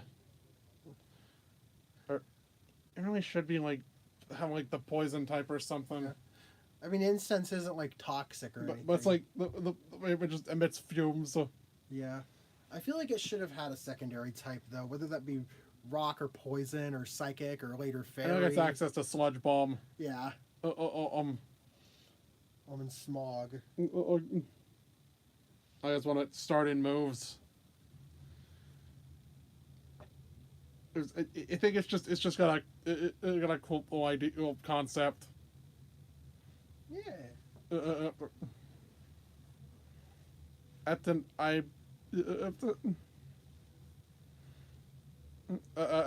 Also it gets access to a white smoke. It gets white smoke. Oh, and drought. And drought. Oh, I forgot. Yes. It's mostly saved by its design. I know. I mean, it's a very charming design. So that's A tier. B. Oh, you're talking about Torkoal, not camera. Put on camera. Torkoal. Yes, that still applies though. Camera. Yeah. Torkoal's very endearing. Spoink. Spoink, spoink, spoink, spoink.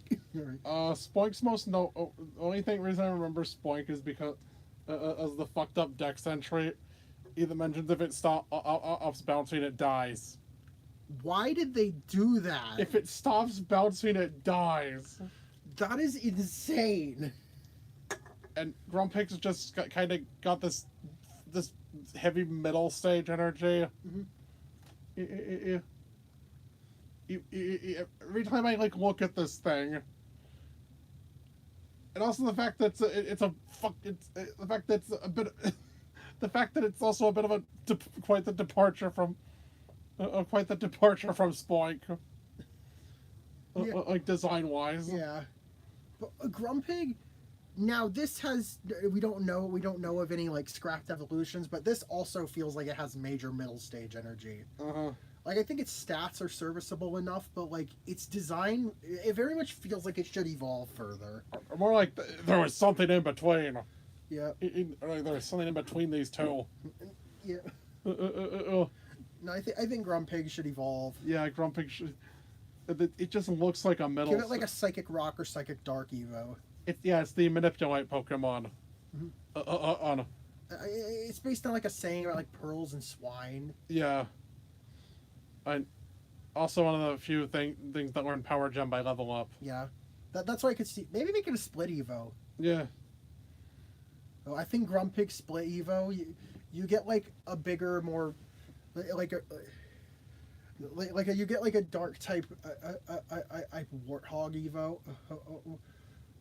Like you get like a Warthog and like a bigger pig. Like that would be cool. Yeah, but yeah, this line's a C. Mm-hmm.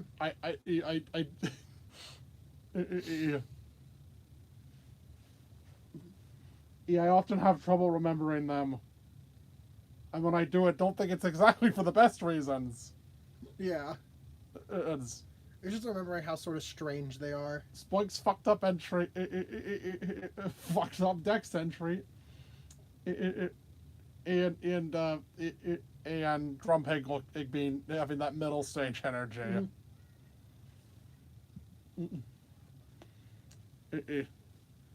Now, moving on.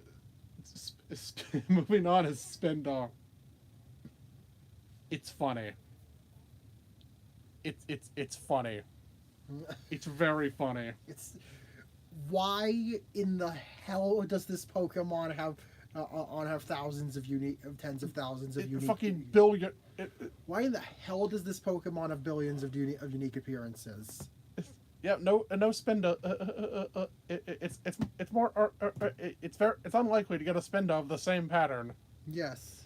Because there's a they do the whole like there's like an algorithm or something. Yeah. On the generate its pattern its spot patterns. And also its spot patterns, I think, were different in Coliseum and XD. I think. Well, because of 3 dimensions, they display differently. In those games. Or XD, I don't think they were in Coliseum. That didn't have that many Hoenn Pokemon, and I don't think Spinda was one of them. Yeah, for like battle mode. Yeah. Oh, Coliseum did have battle mode where you could trade in Hoenns. Yes, because you import your teams. Yeah. If there was there were. Well, yeah, Coliseum and XD Spinda is weird. Now, because of now BDSP accidentally fucked up. I think it was home fucked up. No, it was BDSP. BDSP fucked up Spinda's out as a pattern algorithm. In what way, you might ask? Well, in such a way where it functions pretty much reverse from how it's supposed to function. So a Spinda, what this means is that if this Spinda were to be the same Spinda were to be rendered in BDSP compared to any other game, its spot pattern would change. And as a result, they've banned any Spinda from BDSP from leaving BDSP. And that's its only game on console. And that's its only Switch game. I don't know why they didn't just have Pokemon Home do an equation to like invert that part of the personality value. So Spinda is stranded. Yeah. Yeah, Spinda's stranded because I guess the personality value would affect other things too, like gender. By the way, yeah, Spinda, it's a weird fucking gimmick. Also in regards to like stats too. Yeah, it has 60 in every stat. Its stat total was 360. It's always moving. It's always spinning around. It's a really funny, really goofy gimmick mon. I'd love to see this thing get an evolution. And yeah, it's a B tier. Yeah, B tier. It's just so fun. It's just super funny. Oh, now the Trapinch line. Oh, this one's iconic. Because Hoenn actually has a desert. Yeah, it's the first desert in Pokemon. Well, unless we get some deserty life. Yeah. I've had one of them being an antlion. What is an antlion? You don't know what an antlion is? It's this bug that it creates sand traps. Like it builds like loose sand. It sets up like loose pits of sand. And for ants to fall into, for ants and other bugs to fall into, where it can catch them with its massive jaws. And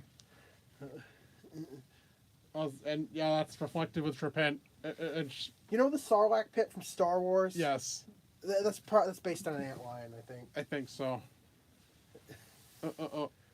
Yeah, Trapinch has comically has 100 in attack. Yes. Everything else sucks though. I think its attack is higher than its evolutions. No. Is it higher than Vibrava? I think it like just keeps that at 100 attack. Oh. Okay. Oh, that's hysterical. yeah,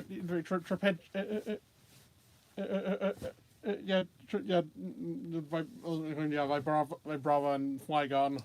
These guys, yeah, and Flygon is also, by that logic, based on the adult antlion. And also has like some a bit of a yeah. Also having a in a bit of a mythos around it. Mm-hmm.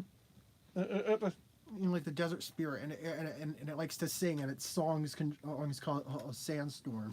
It like manipulates the sand and shrouds itself to obscure its appearance.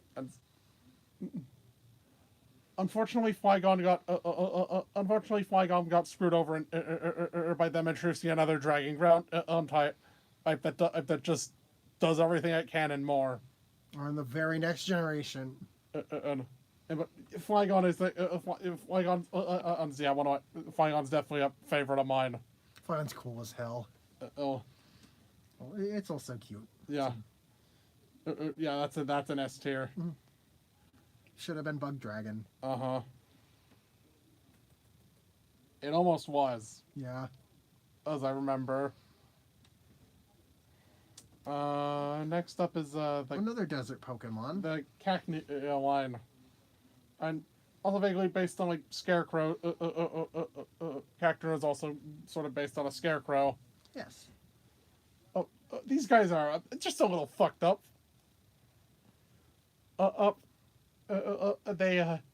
These things target people lost in the desert.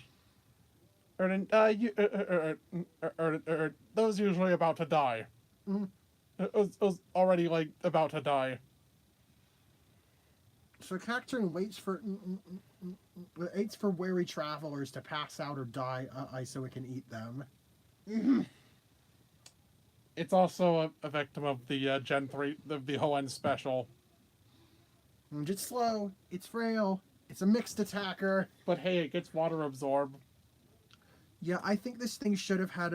If I were to rebalance this thing, I probably would lower the special attack in favor of giving it more special defense. Mm-hmm. It's like obviously it shouldn't be fast, but it could at least have some defense in some aspect. Like special defense works for an organism adapted to harsh conditions. Mm-hmm. And yeah, it's got a cool concept. The cactus scarecrow that sort of carries it. Cacturne's really neat. It is a very memorable design. Mm-hmm. Next, we have another normal flying type that dishes the normal type when it evolves. Which is the Swablu line. This is actually the first time a normal flying type evolves out of normal flying, I think. I think it is. And then it would only ever happen one other time. Yeah, Swablu. There's a bit of you gotta do some a lot of reaching to find and why it's a dragon type. Apparently, it's like related to like a play. Constellation. It's related to like a stage performance about a constellation. And it's extremely loose. I think its beta design was more draconic. Yes, it was like a white, it's sort of described as a white dragon. And it was a serpent. But then it became more bird-like and it got a pre-evolution, so... It's sort of lost there. The dragon type mainly feels like it was it was chosen when it was still more dragon-like. Mm-hmm. But anyway, Altaria's fine. In terms of that aside, mm-hmm. It's a big cloud dragon. It was a big cloud bird. Cloud bird. The very endearing design. You ever seen a wet Altaria? Sad. The fucking sopping wet beast. This thing is just. It's adorable. Yeah. It seems... It goes like also like a bit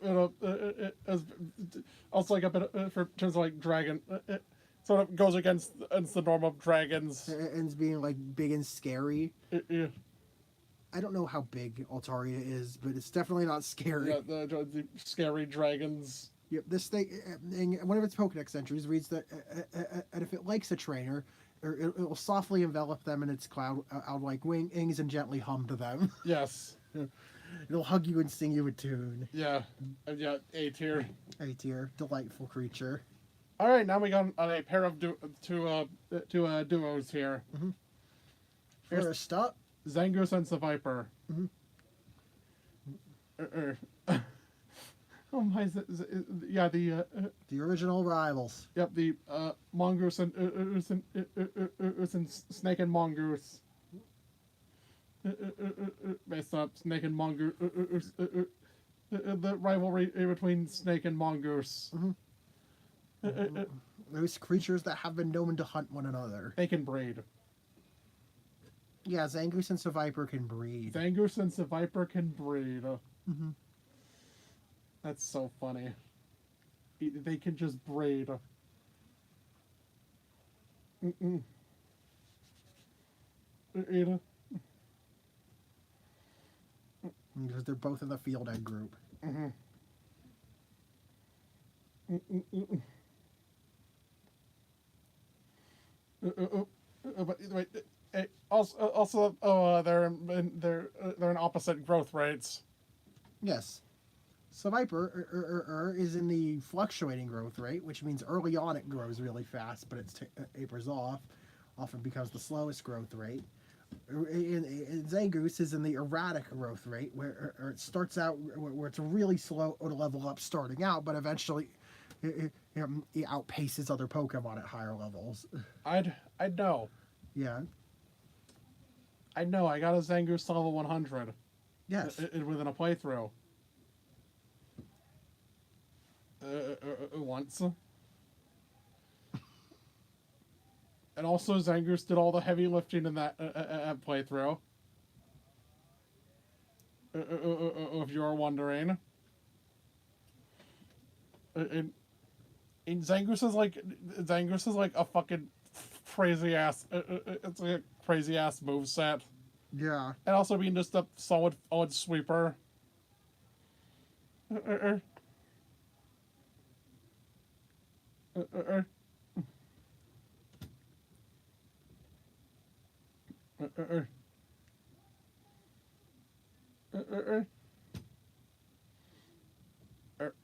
Seviper's not as lucky in that department, though. Mm-hmm. Still a phenomenal design, though. The Repives. Mm-hmm. Yes, the Repives. Now, if you get which one of these Pokemon evolves into Seviper? If you guessed Arbok, then you would be correct. How did this happen? Arbok evolves into Seviper. So by that logic, Weezing evolves into Zangoose. You know, you never grown a mongoose from some tumors? no. You never had cancer and sprouted a mongoose from your body? It's like a fucking face. It's like a fucking chest burster. The fucking chest burster. A fucked up chest burster. Flying chest bursters aren't already fucked up, but like It's just a fucking mongoose pops out. Sir, I'm afraid you have cancer. Mongoose jumps out of chest cavity. I am so sorry. That is deranged. Oh no.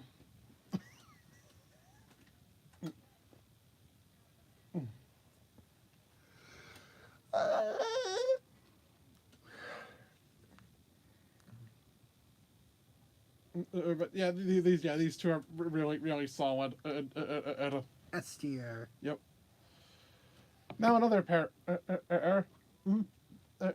The space rocks. Still rocking Lunatone. I used to and now funny thing, I put these as my fucking least favorite rock types. Why? Because I thought they were forgettable. Damn. Yeah, there's space. Yep, one's special, one's physical. Which also meant neither could really live up to their full potential in Gen 3, but... Hey, Solrock at least could learn Rock Slide. I'd bet level up. Again, very few mons could. Yes. Because it wasn't a TM again until Gen 4. Lunatone, somewhat tragically, didn't get Power Gem until Gen 8. Yes. It took until Sword and Shield for this thing to get Power Gem. For some reason.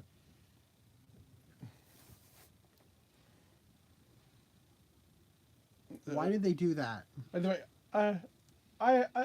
Lunatone gets fucking Moonblast, Earth Power, our Psychic, Shadow Ball.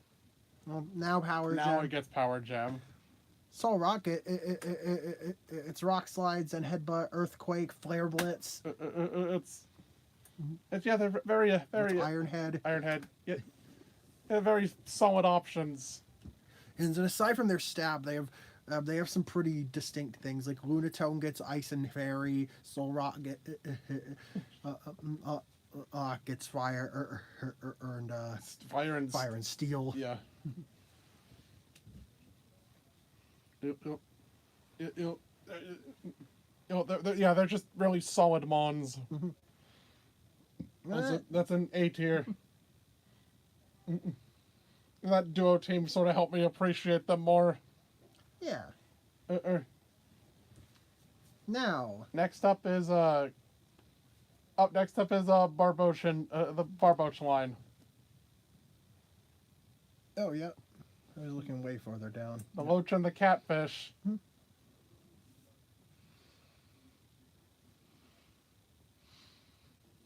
Yes, the Sausage and Edge and the Goover. Yep. Let's not get catfished here. Yep.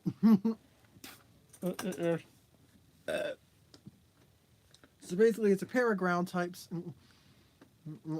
With the reason for being is that and in Japan and catfish are I think in Japan catfish are used as a sign signs warning about earthquakes.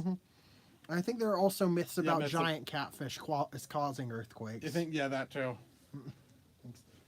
But yeah, seismic activity can be a monitor. Like catfish are a good sign because they're very receptive to vibrations in the environment. And so yeah, that's why it's ground type. And also, how can you hate this thing? It's so fucking goofy. I love it. It gets its official abilities are like oblivious and own tempo. Yes. No simple's not an official ability.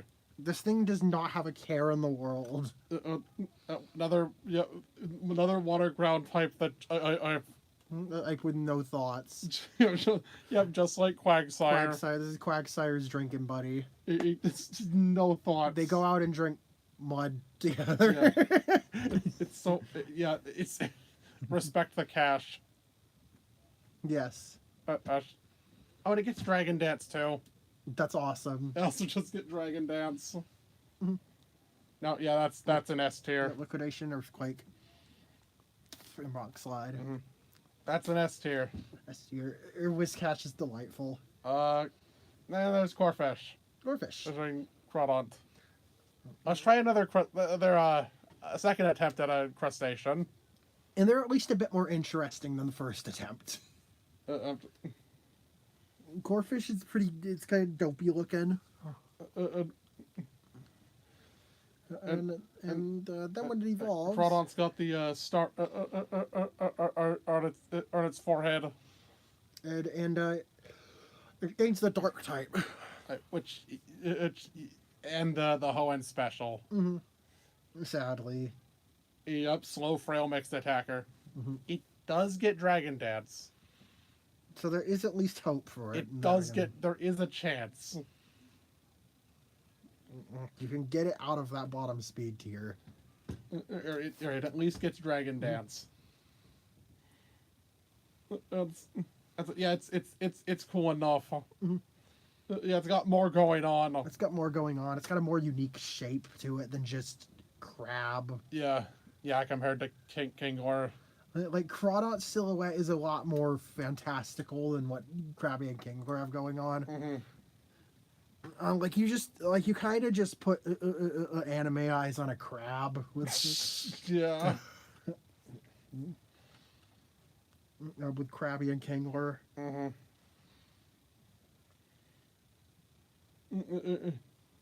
Yeah, the B tier. These guys are B tier. Baltoy and Claydol. Yeah, Balto and Claydol.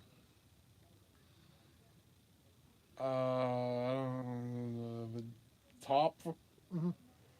Ops, the Dogu. Yeah. Yeah. There's They're certain crazy looking. yeah. They're not like particularly fun to use. There's I think ground psychic's gotta count for something, right? Ground Psychic is a unique type at least. Yeah, I think that. I don't think that's been used again. Has it?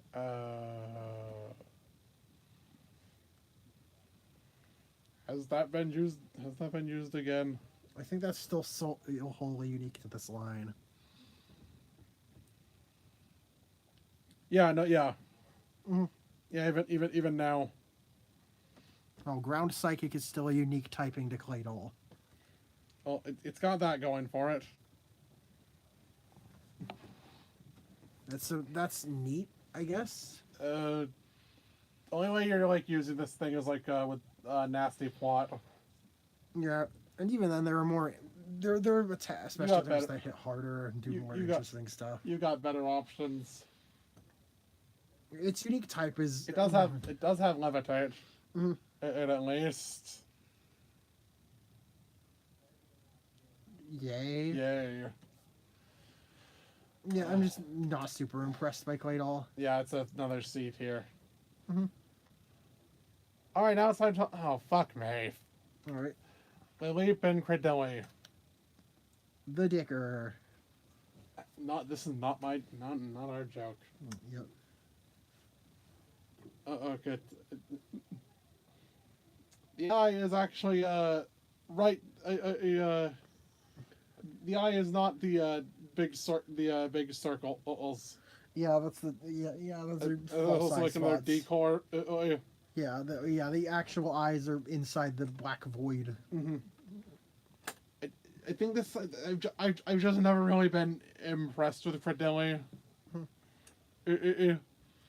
First off, right off the bat, its typing makes no sense. Yeah, it's a grass type. Yep. It's an aquatic creature. It's an aquatic animal that it's poison. I guess it's also vaguely based on a plant. Yeah. It's based on a crinoid. Yes. Which are not plants. Yes. Uh-huh. They're like sponges or anemones. Mm-hmm. I feel like they just didn't want to make another water rock fossil. Uh-huh. They could have made it poison rock. Uh-huh. You could have had that combination much earlier. Mm-hmm. But it's another C. Mm-hmm.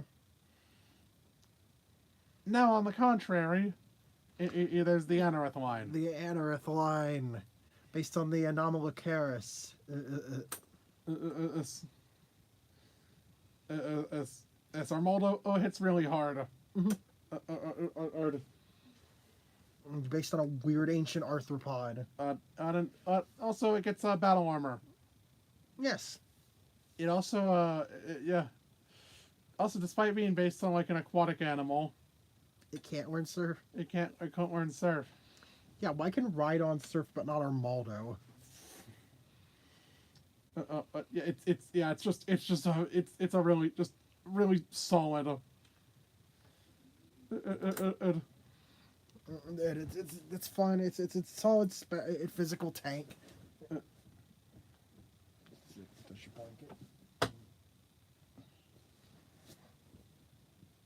Right there. yeah, solid tank.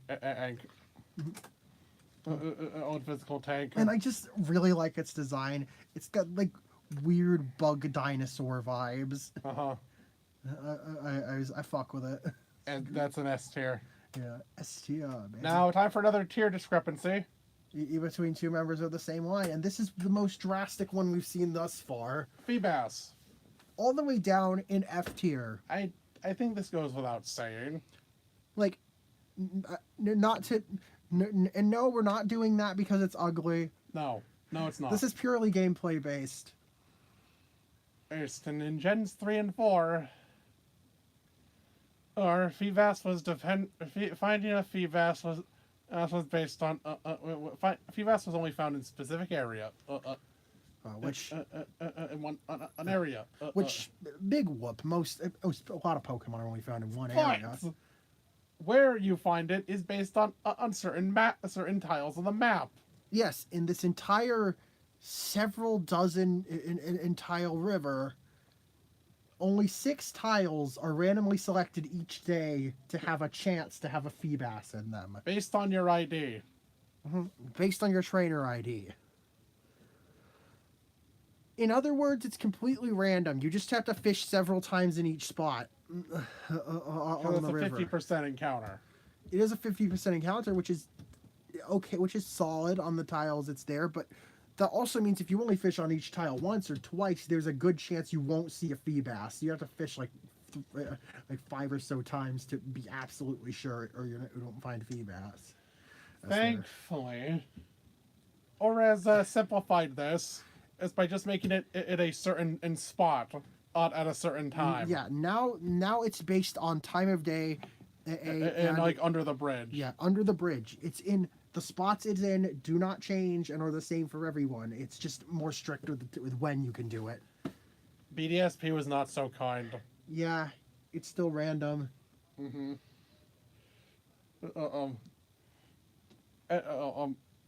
mean, thankfully in the newer games, we don't have this bullshit.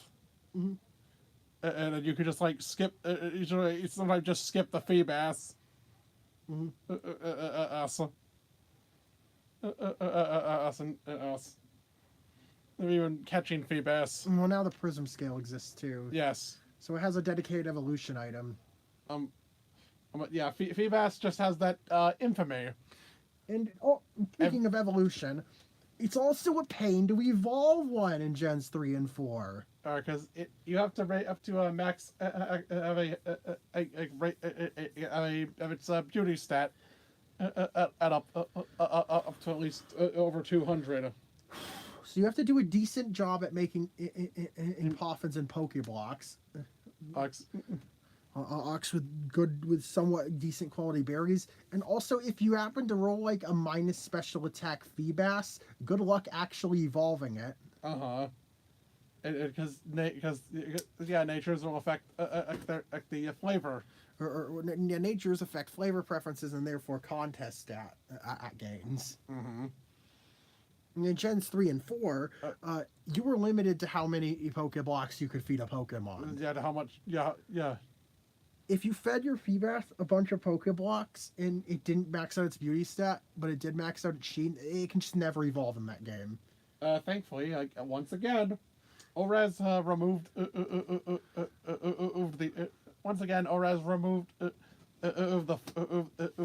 fullness. Yeah, the fullness / sheen stat that's no longer exist in ORAS. So you can evolve, you can freely feed your Pokemon as many Pokeblocks as you want. And also, there's no like mini game involved. There's no blend ending involved. There's no tricky blender mini game. And so it's a lot more manageable to do in that. But yeah, anywhere else, you have to. Outside of that is to trade with a Prism scale. Or they just make Milotic available in the wild. Yeah. Or they just make it available in the wild. When have they done that? Which game? Black and White. I did. Is it like just Black and White? Black and White. I know. I know Sword and Shield did as well. Sword and Shield, I think, has a static Milotic somewhere. You're in the lake. Or on the lake. Which lake? Is it Lake of Outrage or is it in Crown Tundra? Lake of Outrage. Mm-hmm.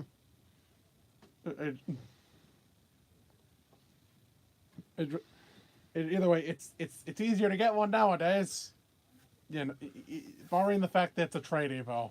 Yes. Barring the fact. Which, you know, you win some, you lose some. Anyways, yeah, Feebas is just fucking bottom tier for for the experience. The experience of dealing with Feebas sucks. But at least you get something pretty great out of it. I guess. Milotic. Milotic. This thing really should be a fairy type. Yeah. Feels weird that it doesn't have a secondary type, considering it's like pretty much the special counterpart to Gyarados. Mm-hmm.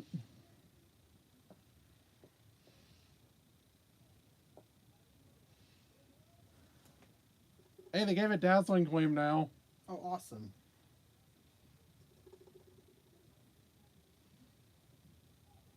And, well, yeah, SP gave it an Alluring Voice. Yay! And Zeta A gave it a Dazzling Gleam. Mm-hmm. It really, it should be like Water Fairy. Also, it gets competitive. Yes, not the special counterpart to Moxie, it's a special counterpart to Defiant. So, like Gyarados, it gets it gets an ability that boosts its stats when certain criteria are met. In this case, if any one of Milotic's stats fall, it gets a special attack boost. And that's competitive is like so much better than Defiant. And because a special attack, there's no special Intimidate. Mm-hmm. It's you'll just get the whole boost. You'll get the whole 2 stages instead of just when you get intimidated with Defiant, you only gain +1. But if you get intimidated with competitive, you gain +2 to your special attack. Yeah. And Milotic also has Marvel Scale, which is another pretty solid boosts its ability. defense when burned. Yep. Is it only burn? I think with status. Yeah, it's the defense counterpart to Guts.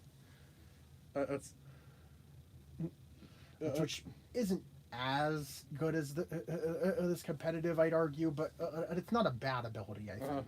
Yeah, Milotic is just a really solid one on design and moves. And just the concept behind it. It is awesome. So for that, it gets into A tier. Yes. Castform is funny. Yeah, Castform is just funny. Gen 3 really did have a lot of gimmick mons. Yeah, Gen 3, well, it introduced abilities. Introduced abilities, so therefore... a lot of Pokemon had really weird abilities. So Castform is just changing its type depending on the weather. As a result, it does get some crazy-ass moves. Mm-hmm. It does get, like, fire, water, and ice like, by level up and through TM. What water move does it get by level up? Hydro Pump. Oh. Okay, so not the most reliable move. But Weather Ball, signature move Weather Ball, former signature move Weather Ball would change. Would change type depending on the weather. Mm-hmm. Or it also get a fucking 50 an additional 50 power. Yes.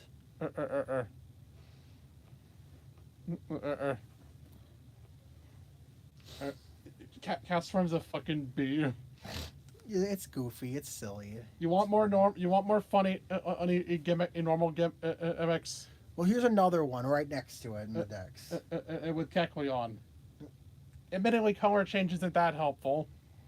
No, color change can be actively harmful. It's like a proto-protean, which they actually would give to Kecleon on as a hidden ability in Gen 6. Except, yeah, even they know.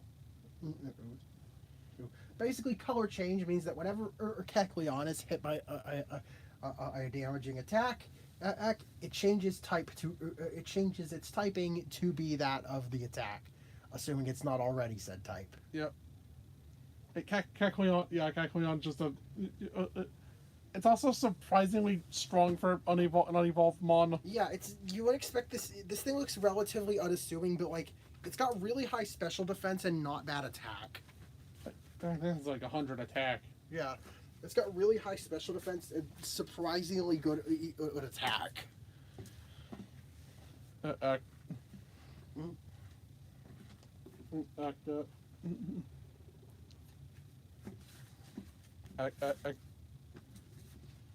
uh, Yeah. yeah, Cactuleon's another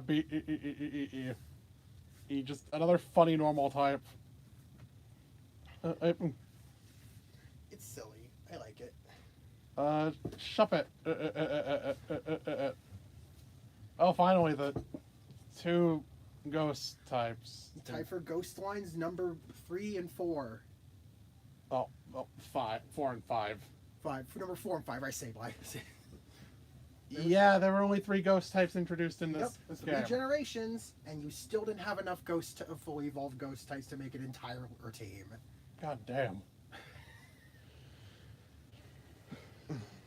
Even Dragon had more than or fully evolved Pokemon than Ghost. Yeah, Dragon finally got its research. Finally got more mons. Like, yes, it has fewer non-legendaries than Ghost. That's because Ghost has 0 legendaries and Dragon has fucking 3 in this game. Right.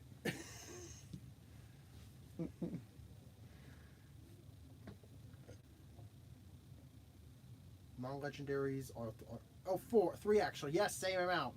Yeah. Yep, Flygon, Salamence, and Altaria. Uh-huh. Yeah, Dragon. Move that closer to me. Dragon ties with Ghost in non-legendary representation, while also getting 3 legendaries, while Ghost has 0. Yeah. Shuppet and Beta have a cool story. Mm-hmm.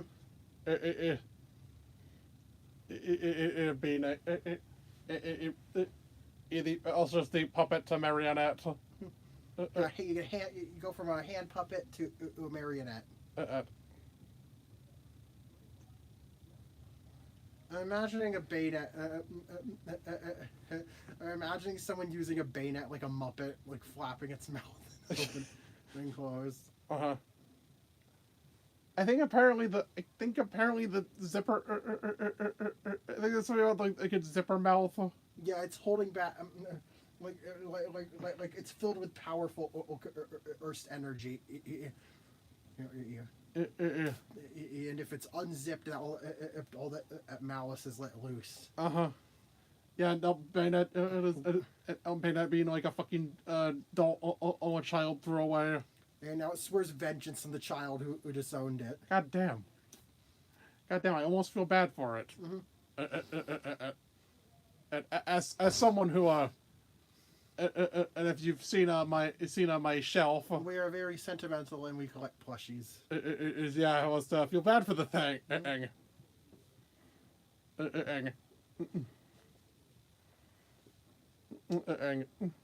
But yeah, it's a beat here. Yeah. I think this should have gone like an Evo in Gen 4. Yeah, genuinely. Like the next entry. Duskull and Dusclops. These two feel like pseudo counterparts in a way. They probably were meant to be counterparts of Gen 3. Let's see, they're physical ghost type. Yeah, 2-stage physical ghost types. I've both evolved at level 37 and found in the same area. And are also in the fast growth. Yeah, these guys are definitely counterparts. Even funnier because it's even funnier because Dusclops evolves with the Reaper Cloth. Like, why doesn't cloth? Why can't Bayonet evolve with a Reaper Cloth? Or give it like a new evolutionary item that relates to the Duskull line in some way. No, wait, you're forgetting. In Bayonet is a 3-stage line. Rotom to Shuppet to Bayonet. Instead it does evolve with a Reaper Claw. It's a Shuppet it's a Rotom with a Reaper Claw. Yeah, Rotom's just a Shuppet without its claw. Right. A funny fan theory. Yeah. Yeah, either way, Dusclaw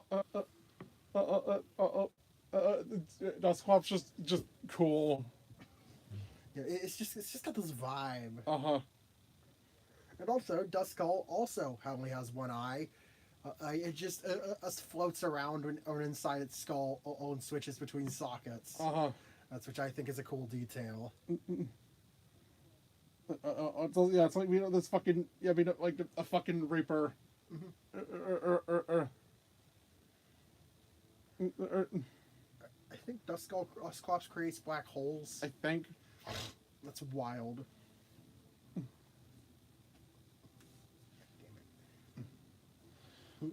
Yeah. It's just a very solid one. And On tier for this guy? A tier. A tier. Dusclops fucks. Tropius. Tropius. It's unfortunate for its performance. It's very middling in stats. This thing's delightful. Oh, it's a banana and a brontosaur. Yeah, Brontosaurus. Right, a brontosaurus. This wings. Uh-huh. And then, like, it's got fucking bananas. The banana beard. Of course, its wings are like palm leaves. Yeah, this thing was not meant to fly. Yes, we were not meant to see this thing in flight. I think this was one of the cases where they realized their mistake. And in SV, it's grounded again. Its default state is grounded. It's actually grounded again. Because it doesn't look. It looks so unnatural flying. Being in flight. Also, I like how its wings are like banana tree leaves. Yeah.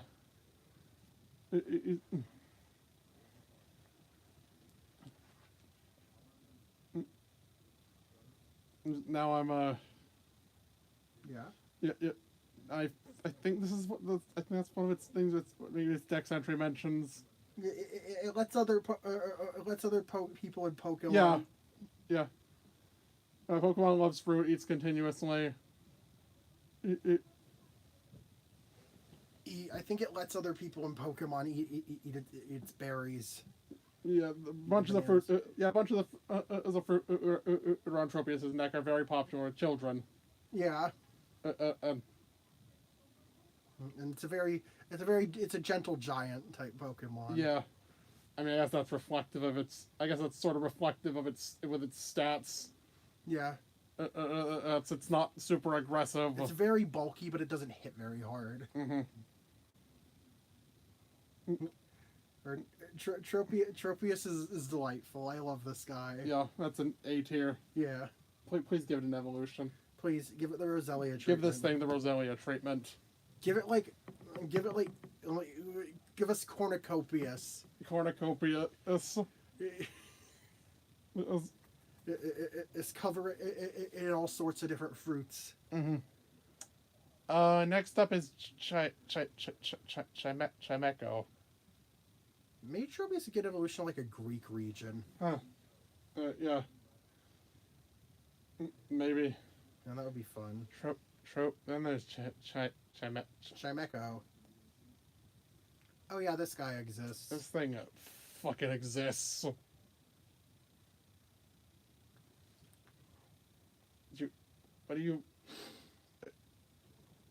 The fact this thing barely even exists in its own region, it should tell you everything. It's a late game encounter, or is it 1% or 5%? It's a 2%. It's a 2% encounter or Mount Pyre, which is a late game area. Or the summit of Mount Pyre specifically. Yeah, 2% encounter at the summit of Mount Pyre, and no trainer uses it. I believe this thing is actually the last. This is actually the last thing in the index for Gen 3. So it's very likely that this was the last Pokemon added to Gen 3 before release. Yeah, it kind of shows. Because it doesn't really feel like they put a lot of thought into. That grass on the summit is like off to the side. Because it doesn't really feel like they put a lot of thought into like anything in gameplay wise about this Pokemon. it's also just extremely underwhelming. Yeah, extremely underwhelming statistically. Like its design's fine. Yeah, it's a wind chime. Like it's a neat concept. But there's nothing to it. Yeah, I feel like the world wouldn't be missing much if Chimecho got never made it in. What tier is this? C tier. Yeah. Then there's Absol. Absol, baby, absolutely incredible. Yeah. Oh, the thing, the one that foresees disasters. Is this thing sort of got like a Mothman type mythos. At least where some people see it as like, this thing causes disasters, where others are like, oh well, this thing's warning us. In Absol's case, it's in universe explained to be a Pokemon who warns others of disasters. So yeah. Yeah. It's based on a cryptid. Yeah. I believe, yeah. I think it's based on a Chinese cryptid.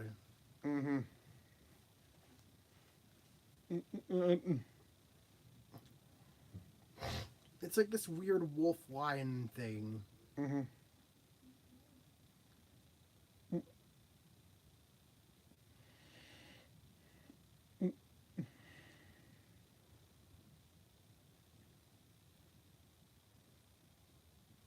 Yeah, it's also in places where it spawns it's in places where it appears in places is where things will happen. And or have happened. Like being on Route 120 in Hoenn, which is and right before shortly before the red or blue orbs are stolen. And in DP, it's on Route 213. Which is close to Lake Valor. Or Platinum, it's on Mount Coronet in places that one can first access behind a spear pillar before Giratina is released. East Black and White in the Giant Chasm. In Route 13. Is Route 13 near the Giant Chasm? Yeah, where Chasm place where disasters are said to befall trainers, and on Route 13, in 13 being known as an unlucky number. 2 years later, the Giant Chasm is where Team Plasma makes their stand. And the Alola can be found in Tabu Village, which was destroyed years earlier. So yeah.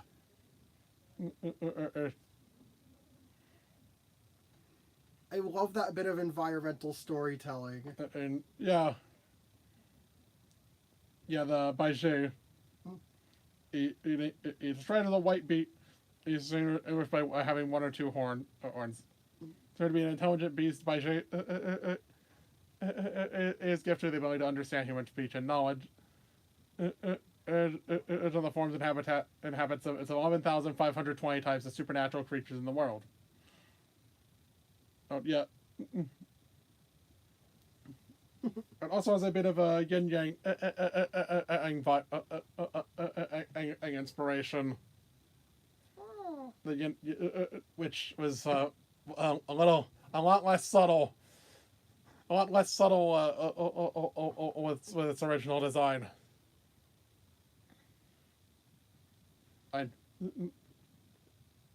It may also be based on the Sphinx. Eggs and the Western personified depiction of death. May also have been inspired by the black cat superstition.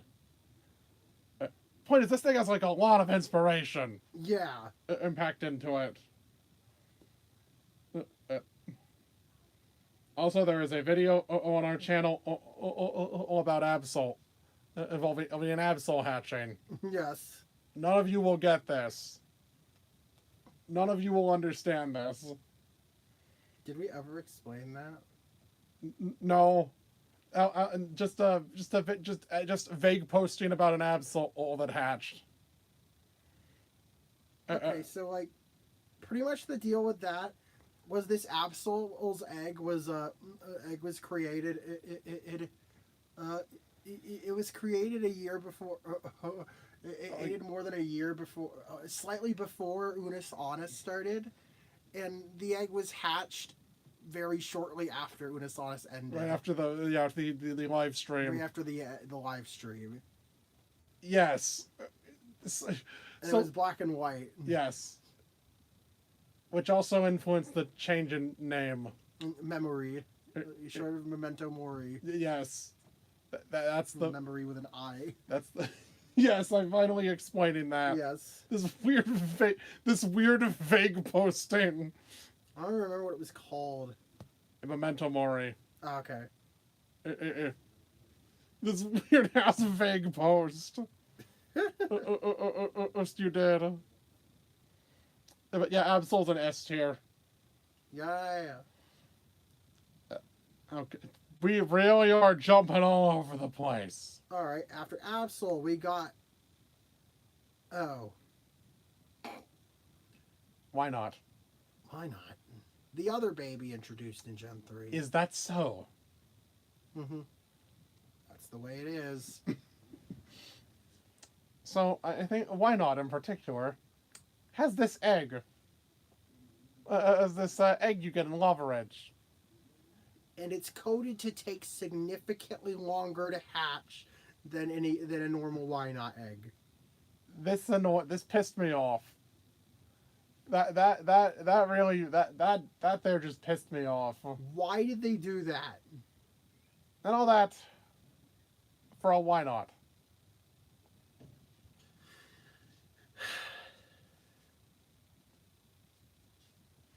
Oh yeah, the only other place to find Why Not on Gen 3 is the Mirage Island. Yep.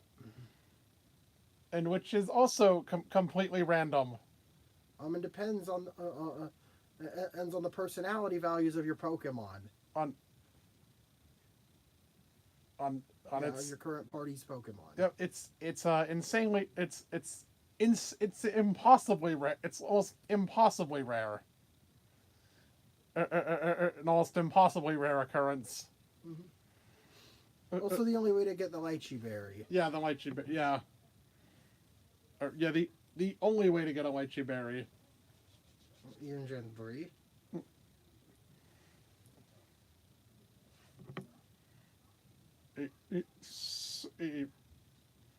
Then there is yeah. Yeah, I don't like Why Not his ass. You already don't like. I already don't like Wobbuffet for the same, pretty much the same reasons. Reasons of of how annoying it is to fight. Why Not's just that, but smaller and also more annoying to obtain. Mm-hmm. On top of that. So yeah, another E tier. It's just this was E, not F. E. Okay. Wobbuffet was E. Right.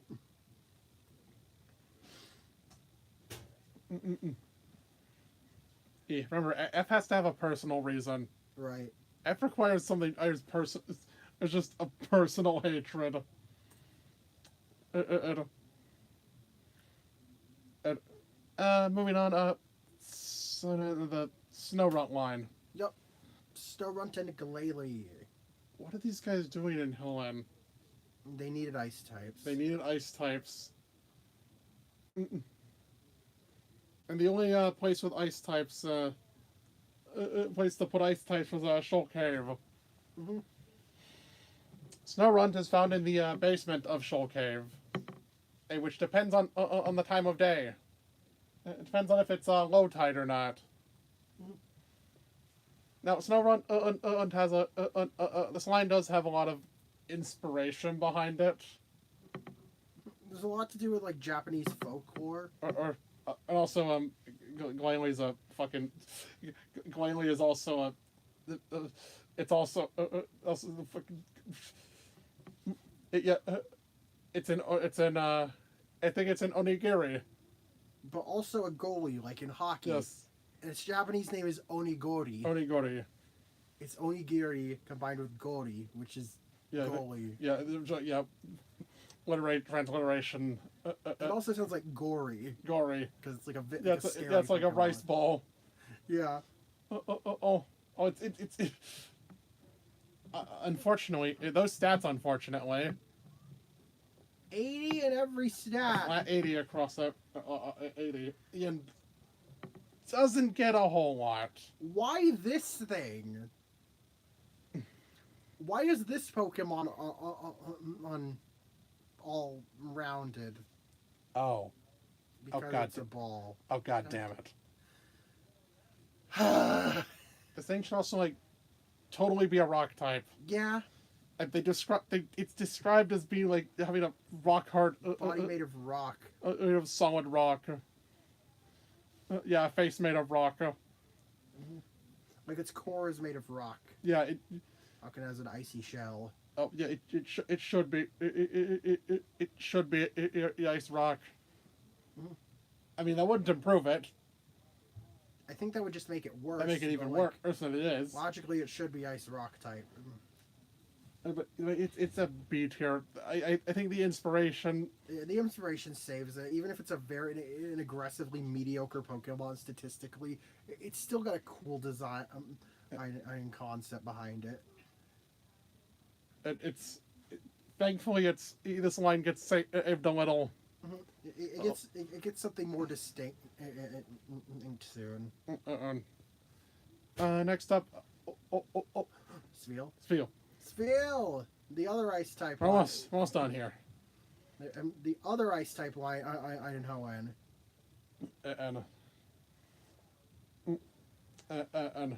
and a more interesting intake on intake on a seal. Take on the seal. Well then, Seal. Still not getting over that name. Let's start from a seal to walrus. And you also have like sort of a circus performance vibe. Yeah.